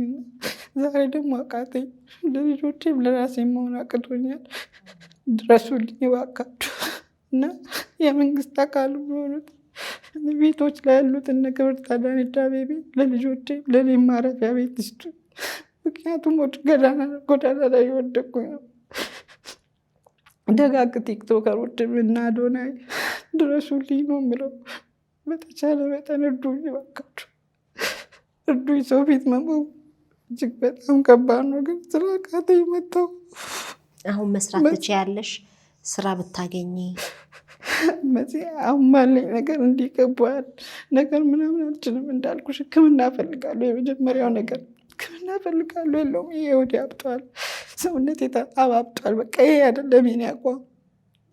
እኔ ይሄ አይደለሁም። ያመኛል፣ በጣም ያመኝ፣ ወዲ ያመኛል። መታከም እፈልጋለሁ በጣም። ከዛ በኋላ ግን ማንኛውንም ስራ እሰራለሁ። እኔ ስራ ንቄ ትቼም አላውቅም። እንዳልኩሽ ውስጥ ባለማግኘት ተቀጥሬ እንደ ነጋዴ ደግሞ ትናንሽ እንደዚህ ፓንት ታይት ምናምን ያመጣው ደግሞ በትርፍ ስራ ነበረ። ቢዝነሷንም ሞካከራለሁ፣ ጎን ለጎን ምንም ስራ እሰራለሁ። እና ታክሜ ካልኩ በኋላ ለልጆቼ መሆን አቅለኝም ሰርቼና በሚቻለው በዚህ ነው በሚል ይብን አልኩሽ እኮ የሆነ ነገር እንኳን እኔ አእምሮ አንዳንዴ ልክ እያሰብኩ ነው ሁላ ምናምን እላለሁ። ፈጣሪ አንተን ያንን ማጨርቄን ብዬ ደግሞ ራሴን አጽናናለሁ። እና በብዙ ነገር በቃ እርዳታ ፈልጋለሁ። የሚያወራኝ ሰው ላይ ናፍቀኛል። ኢቨን እኔ በዚህ አጋጣሚ ሳላመሰግን ብዙ ሰዎች እየረዱኝ ነው። በቃ ሊደግፉኝ ይፈልጋሉ። አሁንና የፌስቡክ ላይ ፖስት ከተደረገ በኋላ አንድ ወንድሜ ነው ስንታየው በቀለ የሚባል ያንቺንም አድራሻ የሰጠኝ። በእውነት በዚህ አጋጣሚ አመሰግናለሁ። እንደዚህ ሙኝታ አፍኜ ብዙ ሰዎች ጋር ሞክሬያለሁ፣ አልተሳካልኝ። ቢያንስ ውስጥሽ ያለውን አውርተሽ እረፍት ታገኛለሽ ለካ። እና እኔ በብዙ ነገር ነው በቃ ሰው ከጎኔ ሆኖ ቃለውልሽ እንዲለኝ ይፈልጋለሁ። ዘመድ አጥቻለሁ፣ ጓደኞች ይርቆኛል፣ ከብዙ ነገር ተረድቻለሁ። እና ይህን ነው የምለው። እንግዲህ ሸገር ኢንፎ ሚዲያ ተከታታዮች በሚችሉት እንደሚያግዙሽ አምናለሁኝ። አስተያየት መስጫው ላይ አድራሻዋን ፒን እናደርጋለን። እንግዲህ ባለሙያ የሆነች ሴት፣ ብዙ ምትጥር ሴት በሕክምና ስህተት በእንዲህ አይነት የህይወት ምስቅልቅሎችና ጤና ማጣት ውስጥ መሆኗ እጅግ ያሳዝናል። በእውነት እንግዲህ ተመልካቾችን በሚችሉት ያግዛሉ። ይህንንም እንግዲህ በህግም ተይዟል ስላልሽ ዝርዝር ነገር ውስጥ መግባት አንችልም። ያሉ ማስረጃዎችን ማየት የሚፈልግ ሰው ካለ በውስጥ መላክ እንችላለን። እዚህ ጋር ሁሉንም ማሳየት ስለማንችል ነው። እኛ ለዚህ ቃለ መጠይቅ እንዴት ምን ብለን ያየናቸው ማስረጃዎች አሉ።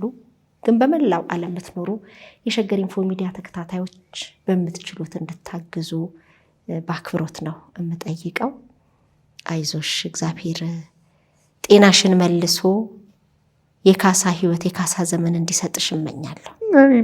አመሰግናለሁ። አንቺንም ሁላችሁንም ወደፊት የምትረዱኝ አሁንም ደግሞ እድሉን ሰጠሽኝ። እውነት እኔ ያልተነፍስ ሰው እንዳለኝ እንዲሰማኝ ስላደረግሽ እኔ በጣም አመሰግናለሁ። ፕሮግራሞችሽን ሌላ ጊዜም ከታተላለሁ ያለው ቲክቶክ ላይ አንዳንድ ትሮች ላይ ለብዙ ሰዎች ደርሰሻልና በጣም ትልቅነት ነው። እግዚአብሔር ይስጥልኝ፣ በጣም አብዝቶ ይባርክሽ፣ ክፉን ሁሉ ያለቅልሽ። ሁላችሁንም እግዚአብሔር ይስጥልኝ። አመሰግናለሁ። ትክክለኛና ተአማኒ የሆኑ መረጃዎችን ወደ እናንተ ወደ ውድ የሸገር ኢንፎ ሚዲያ ተከታታዮች የምናቀርብበት ቻናላችን ሸገር ኢንፎ ነው። ታዲያ ሸገር ኢንፎን ሰብስክራይብ አድርገዋል? ቤተሰብ ይሁኑን። ለአብሮነታችሁ ከልብ እናመሰግናለን። ላይክ፣ ሼር በማድረግም ለሌሎች ያጋሩ። ሸገር ኢንፎ ሚዲያ